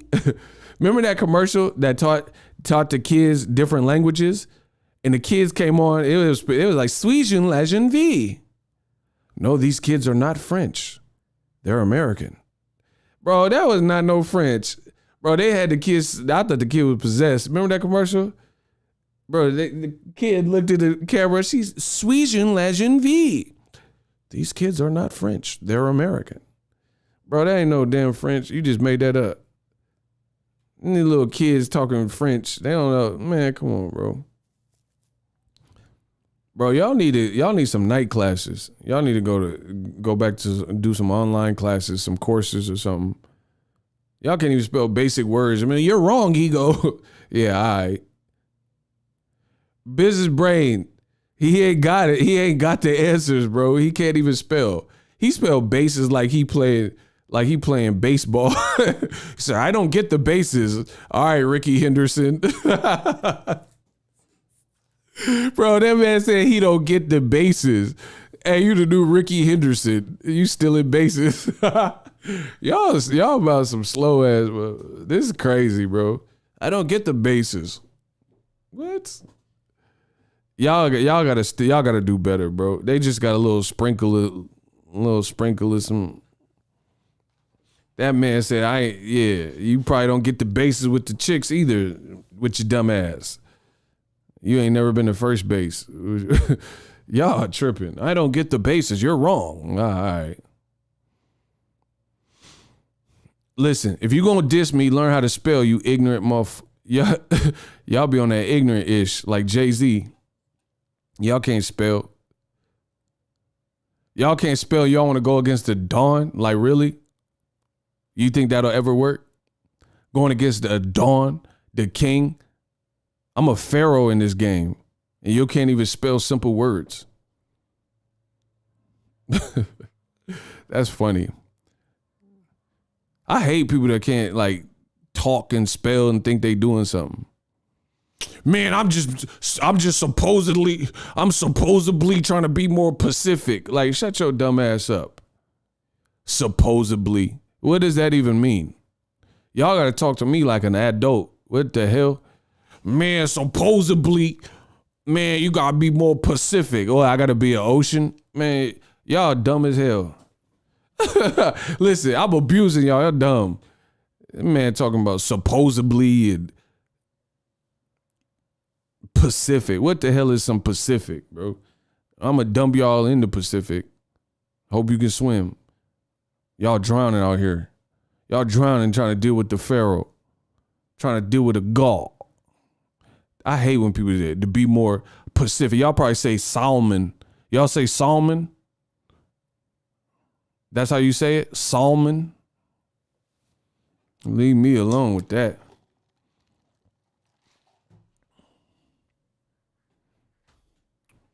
All of the cash cows, I think you meant, have had a PBC relationship, but Bud Waterboy Crawford has to be different. Bro, let Bud, everyone get the new iPhone. He get the Android, the BlackBerry, whatever. Jackie, what's up, girl? Like I said, to each his own. To each his own. Do you. And when it don't work, then, and see, listen, why would you even want your career, the guy you said you don't need, If you make the wrong decision, you probably won't get the fight, or you won't easily get the fight. So good luck. And then your career would just be like boo-boo, where it's like a lot of load of talent, and then you're not getting the fight you want, and you're just fighting to be fighting. You know, the person probably has to overpay you because you're a great fighter for matches that aren't really going to sell. See, and here, listen, I could do this all day. This is easy work. I'm giving y'all the easy work. I'm telling y'all the business. I'm telling y'all the business of boxing. Y'all don't get it. I'm explaining the business as well. And that's why I keep saying play the game. You got to learn how to play the game. You got to learn how to wiggle. Listen, I know how to move in a room full of vultures. Some of y'all don't, clearly. For example, another reason, if Errol Spence fights Ugas, what can Bud bring to the table? There's nothing Bud can do that he'll get the lion's share of money. Nothing.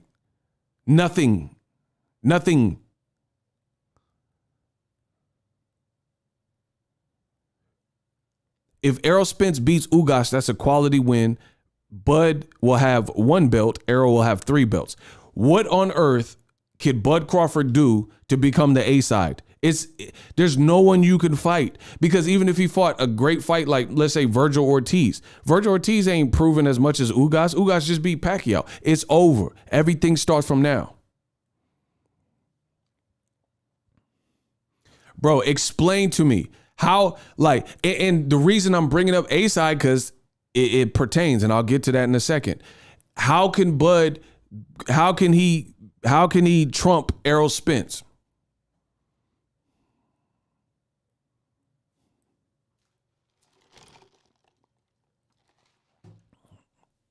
You know what's worse than you know what's worse than a nigga that don't got no leverage? A nigga that don't know he got no leverage.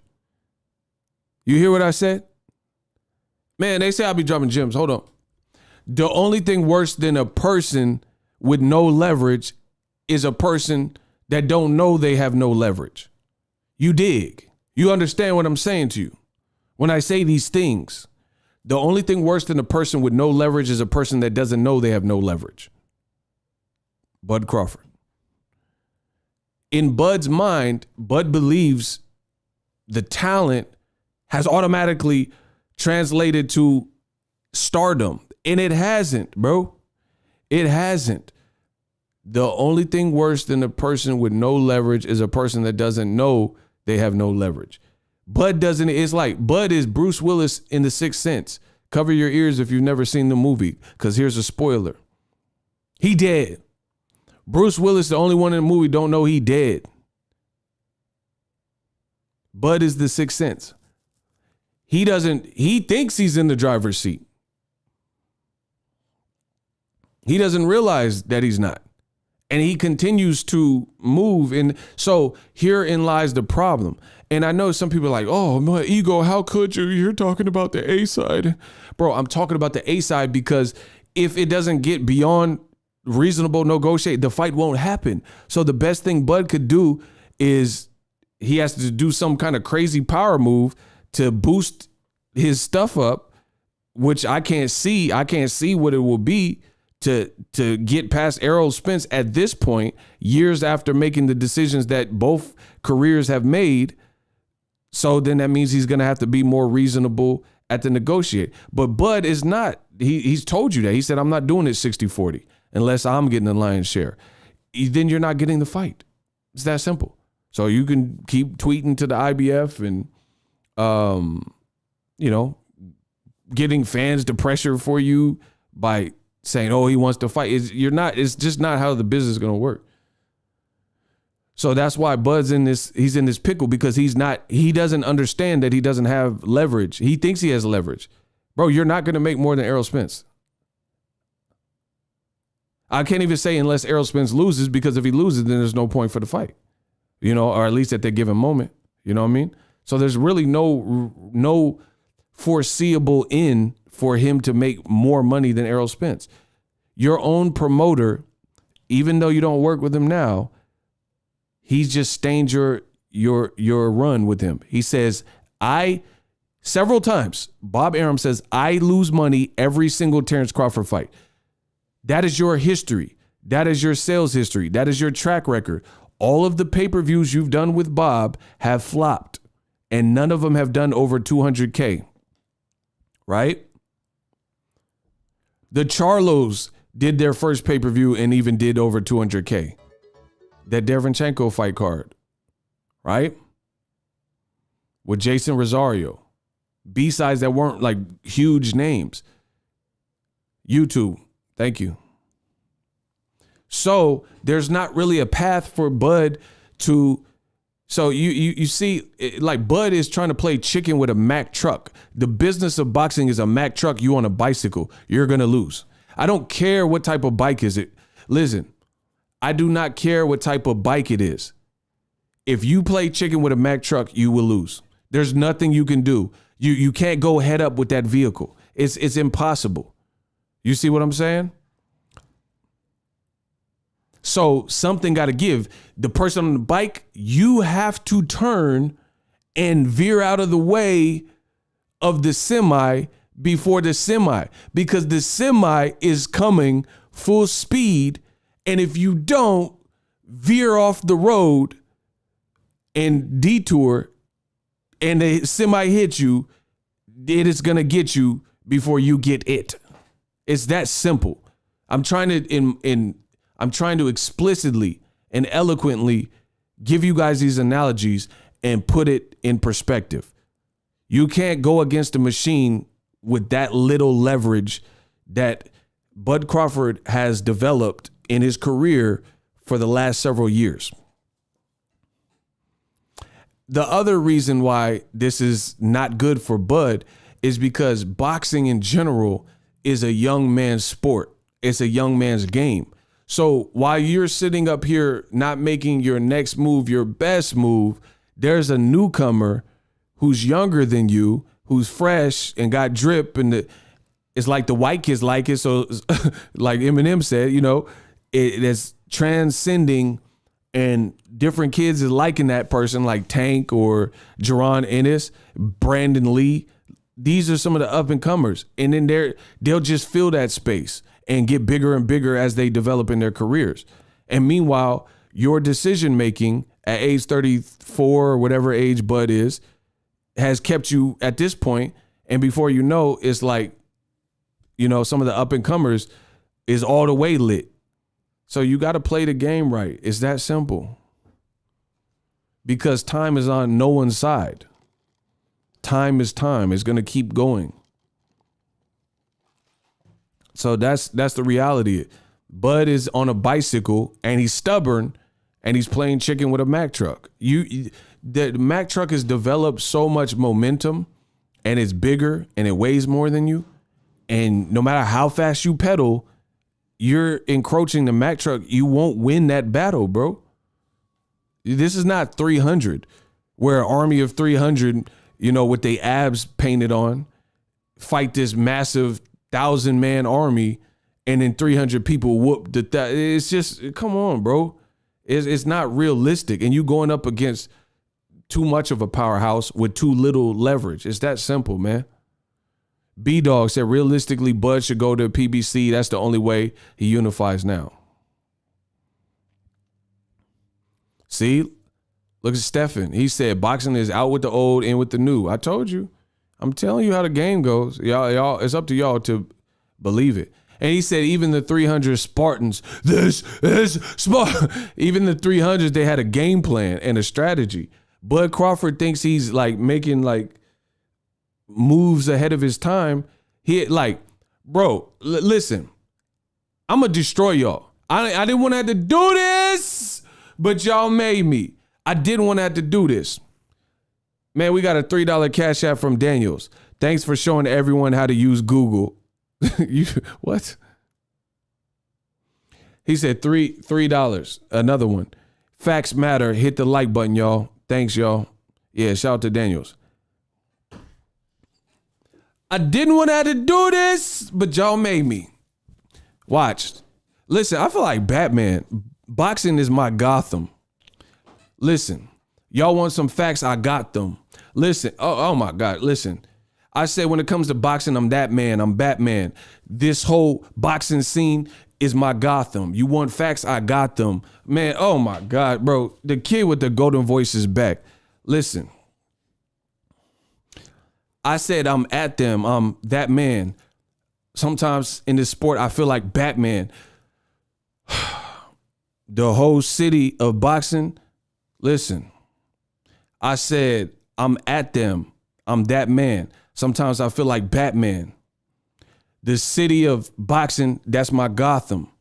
When it comes to facts, I got them. Man, come on. What y'all want, bro? I promise I'm gonna punish y'all.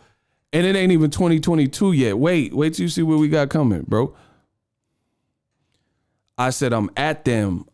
I'm that man. Sometimes I feel like Batman. Boxing, the city is Gotham. Y'all want facts and receipts? I got them. Man, come on, bro. Stop playing with me, bro. So here's a cold hard fact. Bud Crawford fought Yuriorkis Gamboa of Cuba in 2014. Teofimo Lopez was not even a pro in 2014. Teofimo, in a shorter space of time, got a Lomachenko fight, which is probably one of the biggest fights that he could have got on his side.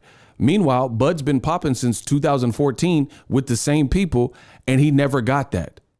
Bud had to keep kicking ass before he could start getting the bigger paychecks. Teofimo got the Lomachenko fight, beat Lomachenko, then he ran around and said he'd go into Triller and DAZN and up the price more. Top Rank, even though he's coming back with a loss now to Kambosos unexpectedly, Top Rank re-amended his deal, so now he gets even more of a minimum, and Teofimo's only 20-something years old.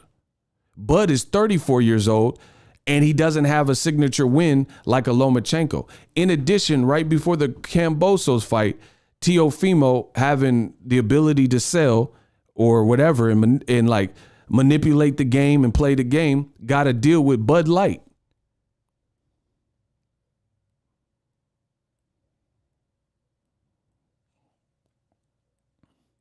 Listen, everything I'm saying is facts.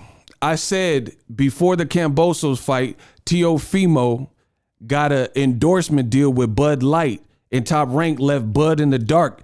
That's Bud Light. Oh my God, listen. I said before the Kambosos fight, Teofimo got an endorsement with Bud Light, but Top Rank left Bud in the dark. That was Bud's Light. Oh my, y'all better stop playing with me, bro. I promise I really do this. Like, stop playing. Listen, everything I'm saying is facts too. Before his esophagus blew up, exactly. Before his esophagus blew up. Listen, Teofimo got the Lomachenko fight. Before the Kambosos fight, Teo got an endorsement with Bud Light, but Top Rank left Bud in the dark. That was Bud's Light. Oh my gosh, bro. Stop playing with me. Stop playing with the Dawn. I said he got a new deal after the Lomachenko fight. Teofimo got an endorsement, drinking beer with Bud Light. But Top Rank left Bud in the dark. That was Bud's Light. Oh my God, bro. Let's go. Stop playing with me. Top Rank, for all them years, left him in the dark. That was Bud's Light. That's light. Listen, the bars, that's light. I don't even freestyle. Man, stop playing. Stop playing. And that's all facts. Book it. You'll see the Teofimo holding up a 24. So how is he only 24? He holding up a pack of 24. Listen, I'm like Kiefer Sutherland and This Is Murder. I'm Kiefer Sutherland in 24. Teofimo, he only 24. He holding up a pack of beers. That's 24. Bro, I hit you with the bars and give you plenty more. Oh my gosh, bro. I promise I'm killing. Listen, I said I'm Kiefer Sutherland and 24. Teofimo, only 24. He holding up a pack of beer. That's 24. Y'all want bars? I'll give you plenty more. Man, come on, bro. Come on, man. Y'all know what I came to do. I said Teofimo re-amended his contract with Top Rank after the Lomachenko fight. Then he got an endorsement deal, drinking beer with Bud Light. Left Terence Crawford in the dark. Top Rank, that was Buzz Light. Oh my gosh. I'm about to take flight like Buzz Lightyear. Listen, Terence Crawford, he ain't got no endorsement with a light beer. I said I'm going to take flight like Buzz Lightyear. Terence Crawford, he ain't got no endorsements with beer, drinking light beer. That's the reality, dog. So how is 24-year-old Teofimo off a loss, got a re-amended deal with Top Rank, got a signature win with Lomachenko, made $4 million or whatever. It's good money. No, hold on. I think the bid for it, he was supposed to, if Triller didn't mess up, then he would have made like a crazier amount. But then Triller defaulted. But even with Eddie Hearn's $3 million deal, he got the lion's share of that.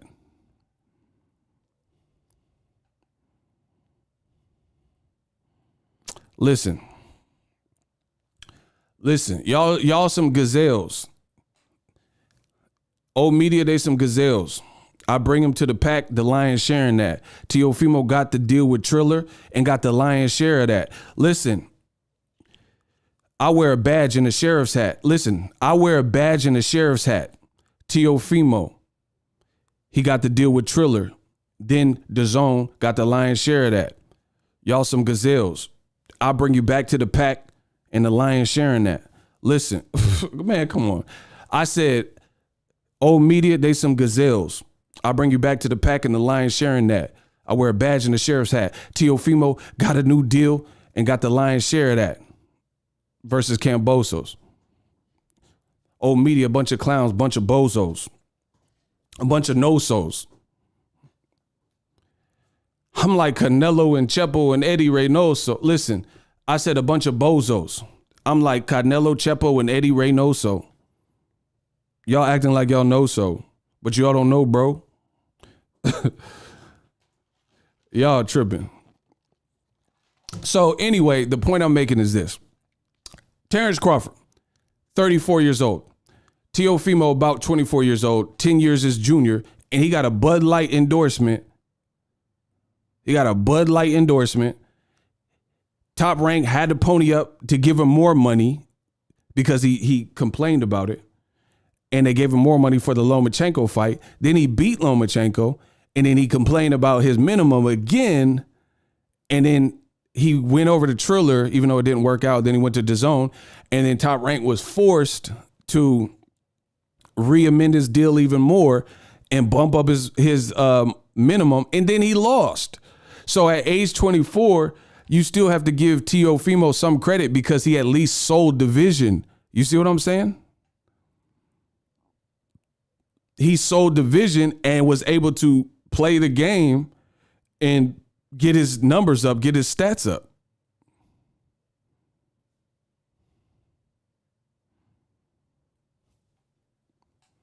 That's the reality. And like I said, Teofimo is 10 years younger than Terence Crawford.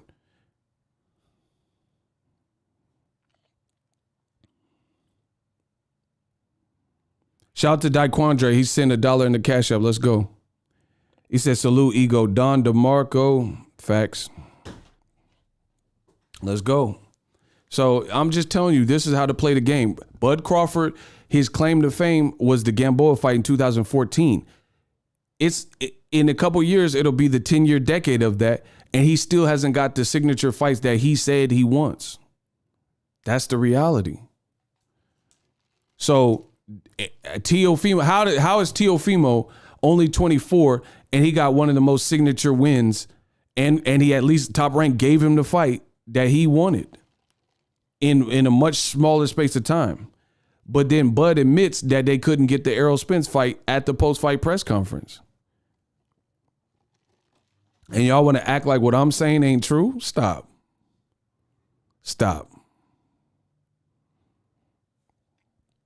So it's just this is the way Bud's career is played out. That's the reality. Listen, Just to further put that in perspective, I'll look it up just so I have specifics. Because I told you, I'm coming to body something. Bud Crawford fought Gamboa and everybody gave him props. And it's like, man, that's a bad dude. That was in 2014. Teofimo did not even turn pro until 2016. So you had a 2-year head start on Teofimo Lopez, and he already got a signature fight for his career, and it's played out like that. And this is what Bud signed up for, because at the very least, everybody, listen, and see, this is, listen, I'm gonna say this, and y'all tell me if it's wrong. I'm about to go, if y'all want me to go deep, can I get a hell yeah in the comment section? If y'all want me to go deep, can I get a hell yeah in the comment section?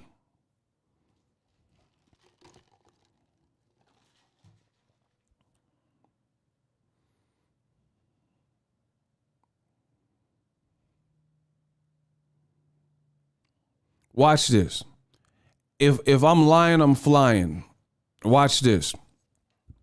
The other thing I think is important to note is Bud Crawford is a Black American fighter.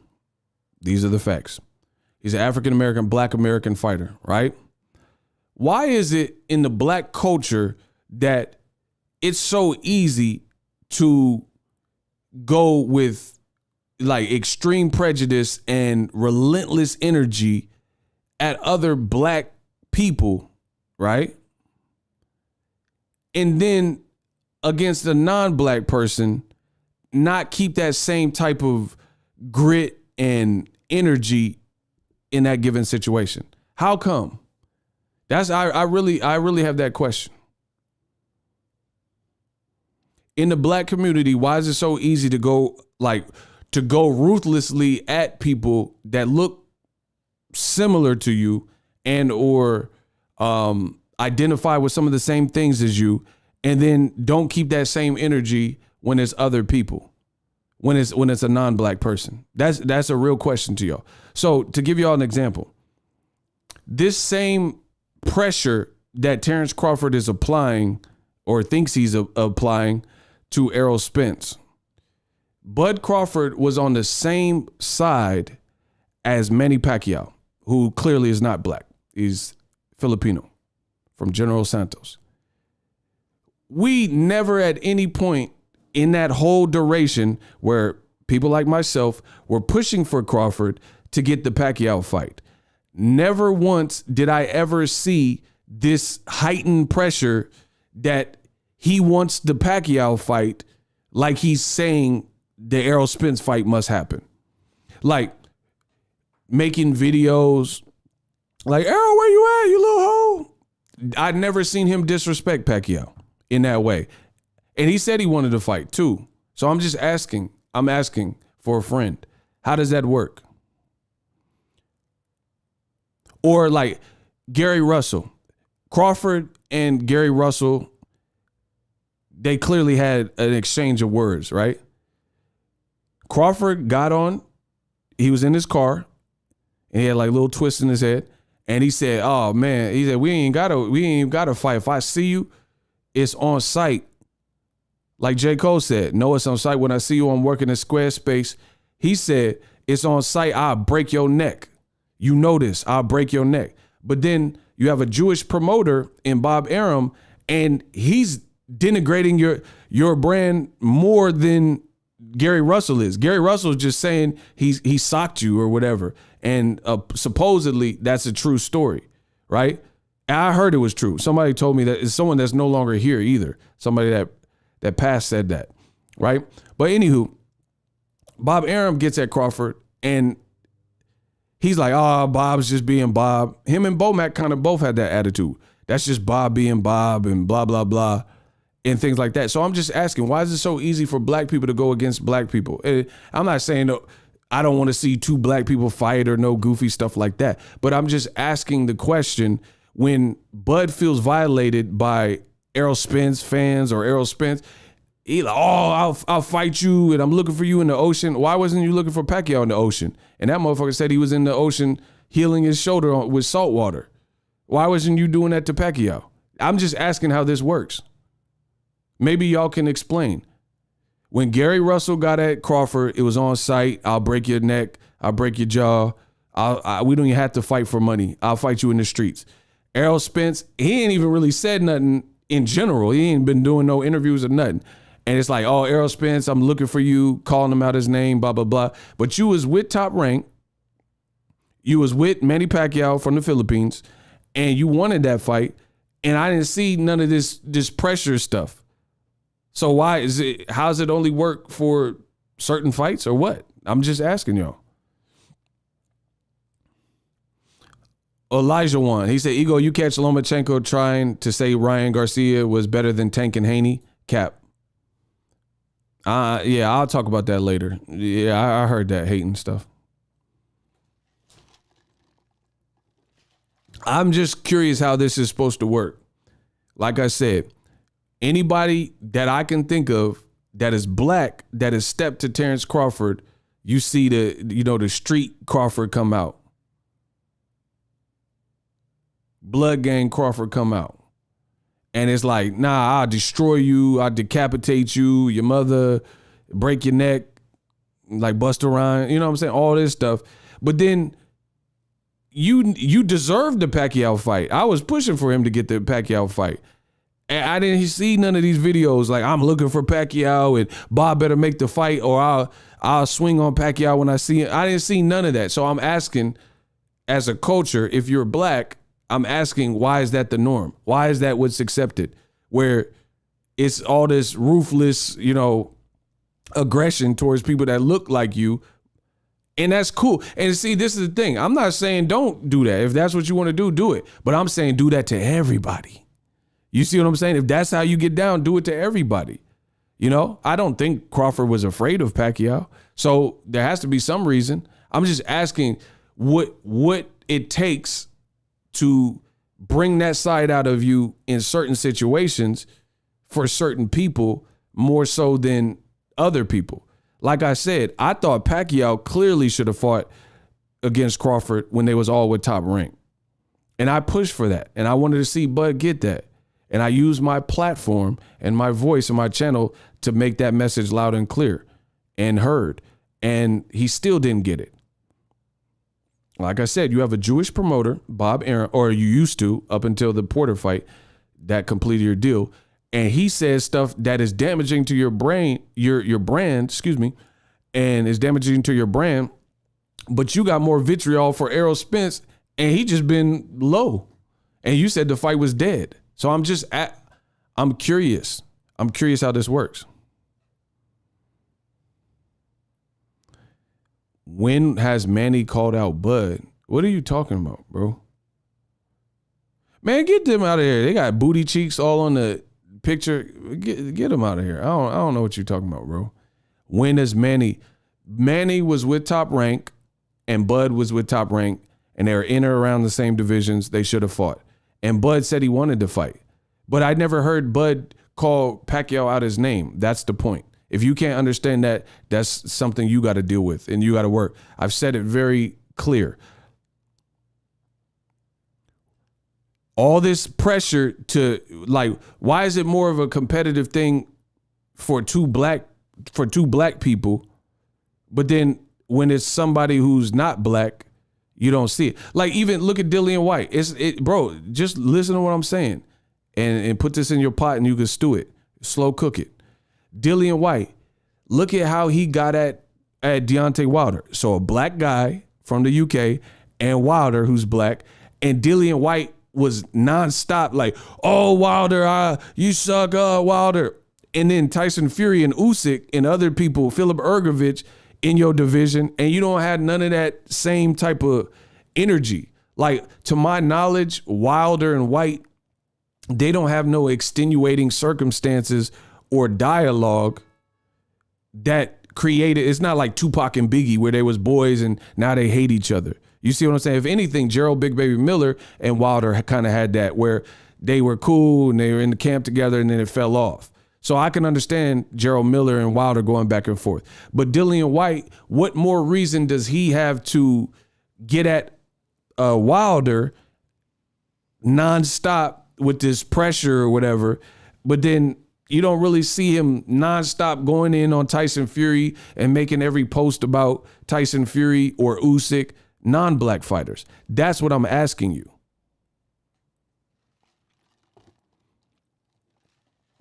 He said, word, why Spence got to be a hoe ass, but Pacquiao ain't? That's what I'm saying. That's what we're trying to further the conversation. That's what I'm trying to understand. Like, you wanted the Pacquiao fight. You wanted the Errol Spence fight. Errol Spence is being disrespected. Like, you know, called out his name and pressured in a different style. What prevented you from doing that to Pacquiao when you guys were both with the same people and that fight should have been an easy fight to make? That's my question to you. And nobody can seemingly understand it. Y'all always flip it. We about to flip you, block them. That don't even make sense. You're not answering none of my questions, so see ya. Wouldn't want to be ya.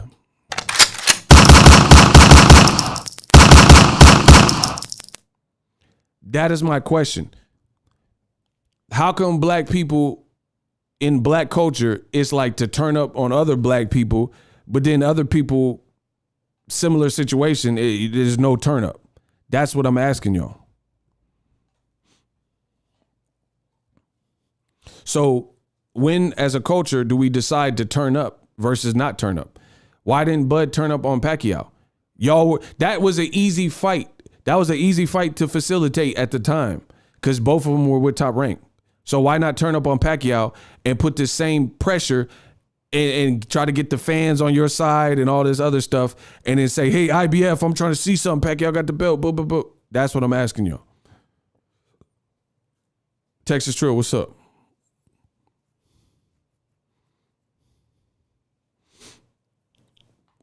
And see, nobody got no answers for me. Nobody's seen or heard anything. No one got no answers. I'm just saying, like, it's an accepted thing. It's an accepted thing. If you black and someone else is black, it's almost like to be more competitive with a fellow black person and all in and all out and, you know, go for the jugular, so to speak, when it's a fellow black person. But then when it's a black person, it's like almost like we're psychologically trained to not have that same energy to a non-black person. Like, I'm not going to talk to this non-black person the way I talk to a black person. And I don't understand that. Like, if you're a fighter, you want to fight at all times and you want to fight show, prove you the best. Why not disrespect Pacquiao? Why is it a thing for fans and fighters to disrespect a black fighter like Errol Spence because the fight hasn't happened? But then the Crawford-Pacquiao fight didn't happen, and it's not fashionable to call Pacquiao out his name and say Pacquiao a bloom, bloom, bloom, wompty. That's what I'm asking. David Jackson, $5. I hope Lamont Peterson version of Errol Spence show up to the Bud fight. If it happens, he won't trash talk no more, LOL. We'll see if they fight. The other thing is, I've actually heard Errol Spence, and I'm not doing it for sympathy. I'm just telling you what I've seen.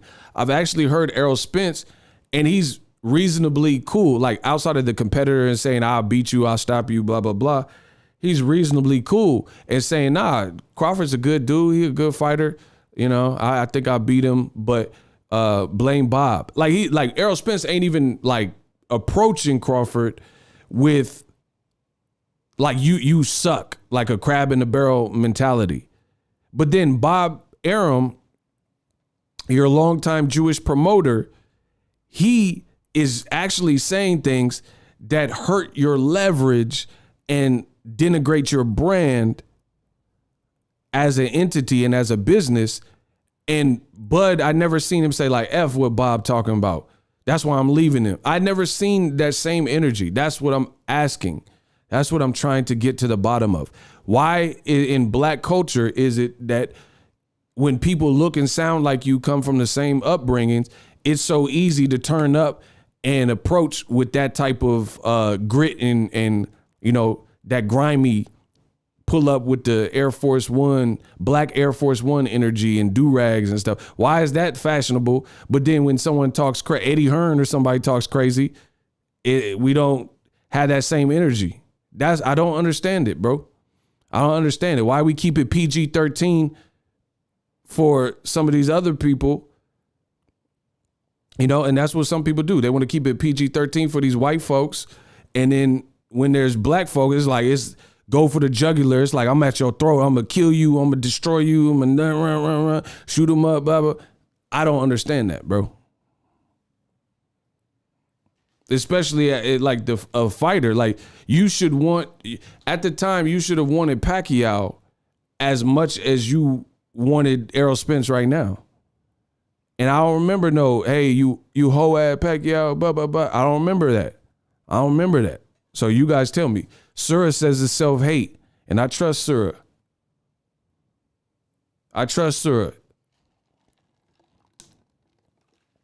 So, like, I don't know. I feel like a lot of people have that, like, kind of like a slave mentality. You know what I'm saying? It's like they're some people are, it could be self-hate, you know, they're uncomfortable in their skin. So it's like almost trained to, like, for example, here's another thing. Some black people, and I can't say this is Bud for a fact, but it's possible. Some black people feel it's more like I can entrust a white person or a non-black person financially more than a fellow black person. Like, hey, it could apply to Bud, I don't know. But like, hey, Al Heyman, he's black, he's an advisor, I don't trust him. But then you trust a non-black promoter, a Jewish promoter in Bob Arum, or you entrust Daniel Kinahan from Ireland. Like, why do you feel safer with them as opposed to anybody else? I'm just trying to understand how it works. You see what I'm saying? And I know a lot of people like that. I know a lot of people, like, they can get two offers and, like, it'd be Ryan Coogler, right? And Steven Spielberg or something. And Steven Spielberg, I'm not putting it, I love Steven Spielberg. I'm just giving you an example. But Steven Spielberg, he might be trying to underpay you. And then Ryan Coogler, the director, he trying to get you a bigger paycheck, and you out here not trusting Ryan Coogler because you're entrusting another director you feel more comfortable with. And then that person is actually could be the one taking advantage of it. You see, it's a dirty game, y'all. It's a dirty game. So I believe you got to look at all the offers and determine what's right for you.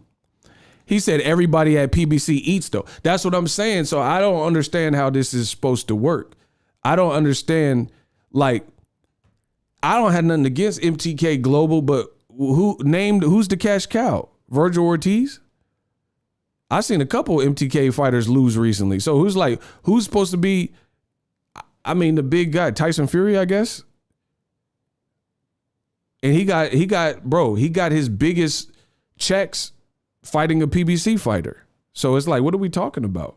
So why is it, I'm just understanding or trying to understand from you guys what makes something fashionable. What makes, like, entrusting your career with someone who looks like you, a person of color versus anybody else, what makes your decision pushes you in each direction? You know what I'm saying? Like, what does, for Bud specifically, what does Eddie Hearn or Daniel Kinahan or Bob Arum offer that is so much more significant than teaming up with Al Heyman? I don't understand that. I'm really trying to understand that.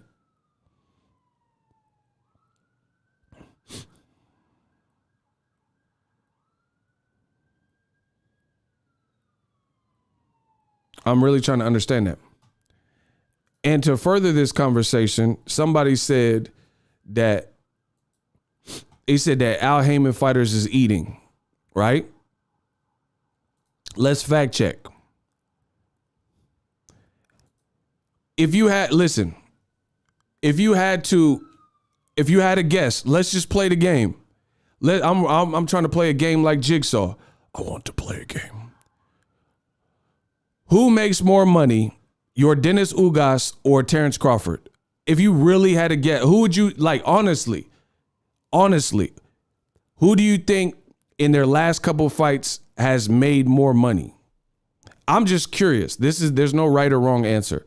Bud Crawford or your Dennis Ugas?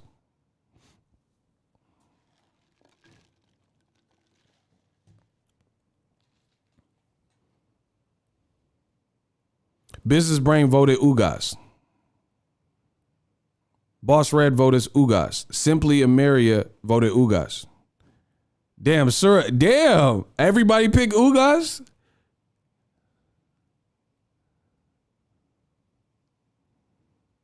God dang. I didn't expect that. I didn't expect everyone to just off rip. Damn. Y'all think so? Okay, so what's wrong with that picture? So Ugas, listen, Ugas don't even speak English like that, and he making more money than Crawford, who's a dope diamond in a rough fighter. All right, bro. So Crawford's a complete fighter for sure, but y'all saying that Ugas make more money, and he don't even speak English, just like Edeslani Lara. And if he does speak English, then he don't speak it like full on interviews and stuff. And look, this is Ugas, who I believe lives in Florida, Miami area. Shazam! Oh my God. Bro. So this is Ugas, and he says, hold on, let me move myself out the way. The boy Ugas says, my full paid house. So he said his house is paid off though. Listen to me. He says, my full paid house. Thank God for everything, for this great blessing, and for every opportunity, right? Look at this man crib though, in Miami or Florida or wherever, of all places. Bro, look at this dude crib. Let me shrink me. Bro, look at the man crib. And he said he just paid his house off in cash. What? Bro, look at his crib, look fat. With a nice car in the driveway, 2-car garage or 3-car garage, whatever this is, right? Ugas says, I didn't want to talk about this. I get emotional, but it's good to share.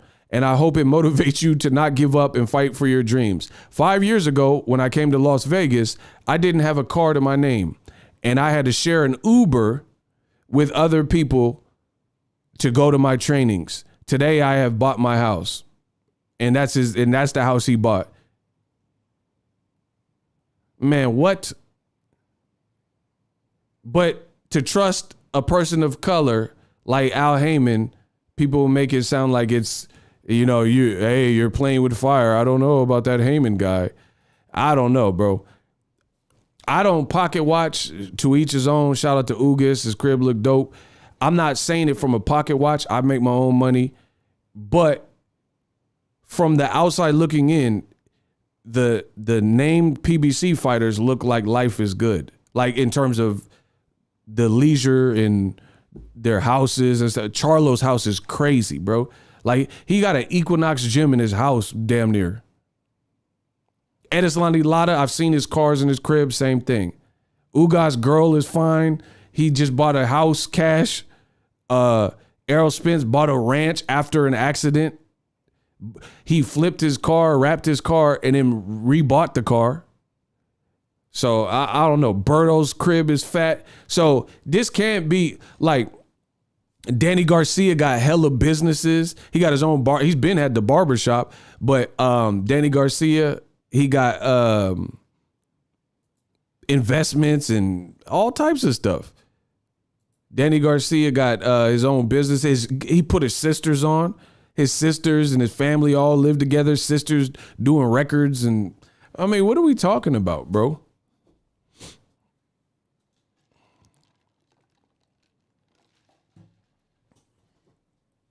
What are we talking about? And you mean to tell me if you're a Bud Crawford, not like the money is cool, but if let's say you want legacy, it looks like the legacy fights are kind of with PBC in that division. So it's like for you to just say like, if Bud does not mess with PBC, that's going to be highly questionable. Or if you sign to somebody and then they can't get it done for you, just like Top Rank, then this is Bud's fault, bro. It's Bud's fault. Because if everything, you don't, listen to me, people. I did an interview with Andre Berto like years ago. 7 years ago, maybe.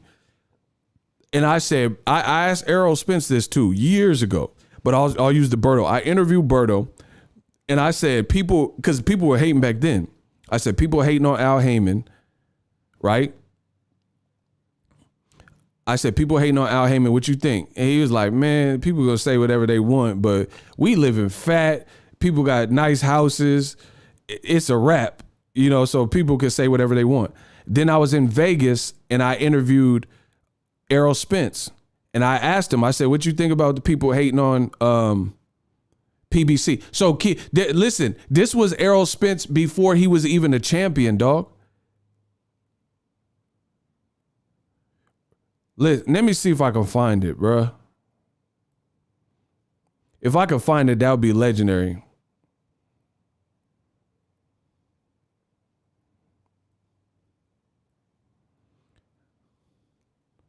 If I can find it. How you spell Lamborghini? Hold on, I think I figured it out.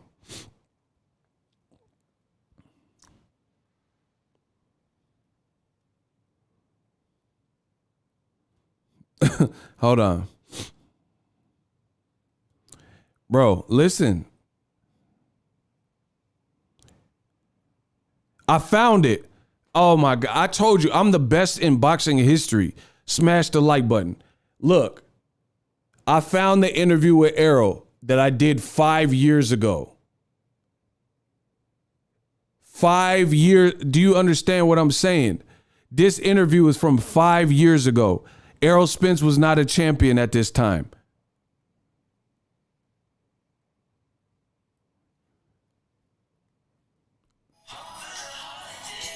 He was this. So this is before the Kell Brook fight.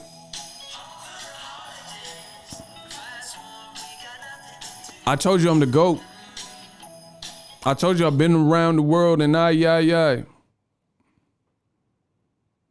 5 years ago, bro. And we'll hear what Errol said out his own mouth to me.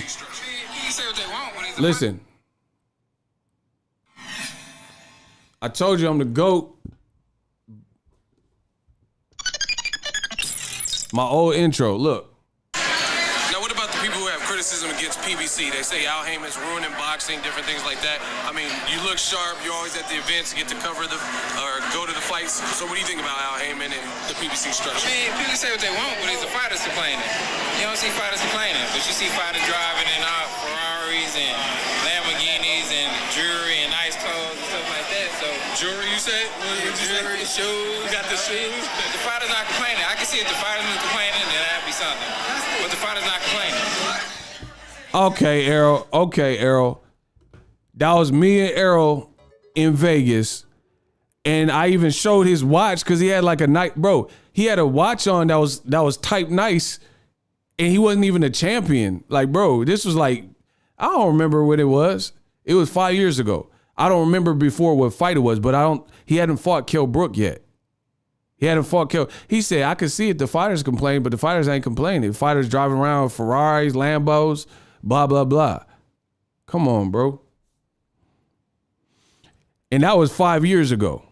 So imagine if I were to interview Errol Spence in today's time with all the paychecks and purses he's made with bigger fights since that point. Imagine if he said what he would have to say now. Man, y'all crazy. Josh Epps, if he signs anywhere but PBC, then deep down he really don't want it. And I'm not trying to hear nothing. See? Yeah. Business Brain said, meanwhile, Ryan Garcia can't get 200,000. Bro, Errol Spence told you. He said fighters got all this jewelry, like pulling up in Ferraris and Lambos and stuff. I got a video right now of Tank in a fur coat, in a mink or something, like he Frank Lucas, pulling off in a Lambo. The video's in my phone. And this is Tank versus Gamboa. Man, what are we talking about? Y'all don't know. So for Bud to overlook an opportunity if he doesn't sign the PBC or like establish some type of like relationship, then it's kind of questionable, bro. It's kind of questionable because look, I told you I don't be lying, cuz. Bro, I don't be lying on this boxing stuff. I told you I had Tank in fur hopping in the Lambo. What we doing? Look, you see the suicide doors, bro? I told you. Look. Look, they trying to take shots of his Lambo. Look. This is before Tank was even on pay-per-view, y'all. And he out here in the Lambo with the suicide door. Man, come on, bro. What are we talking about?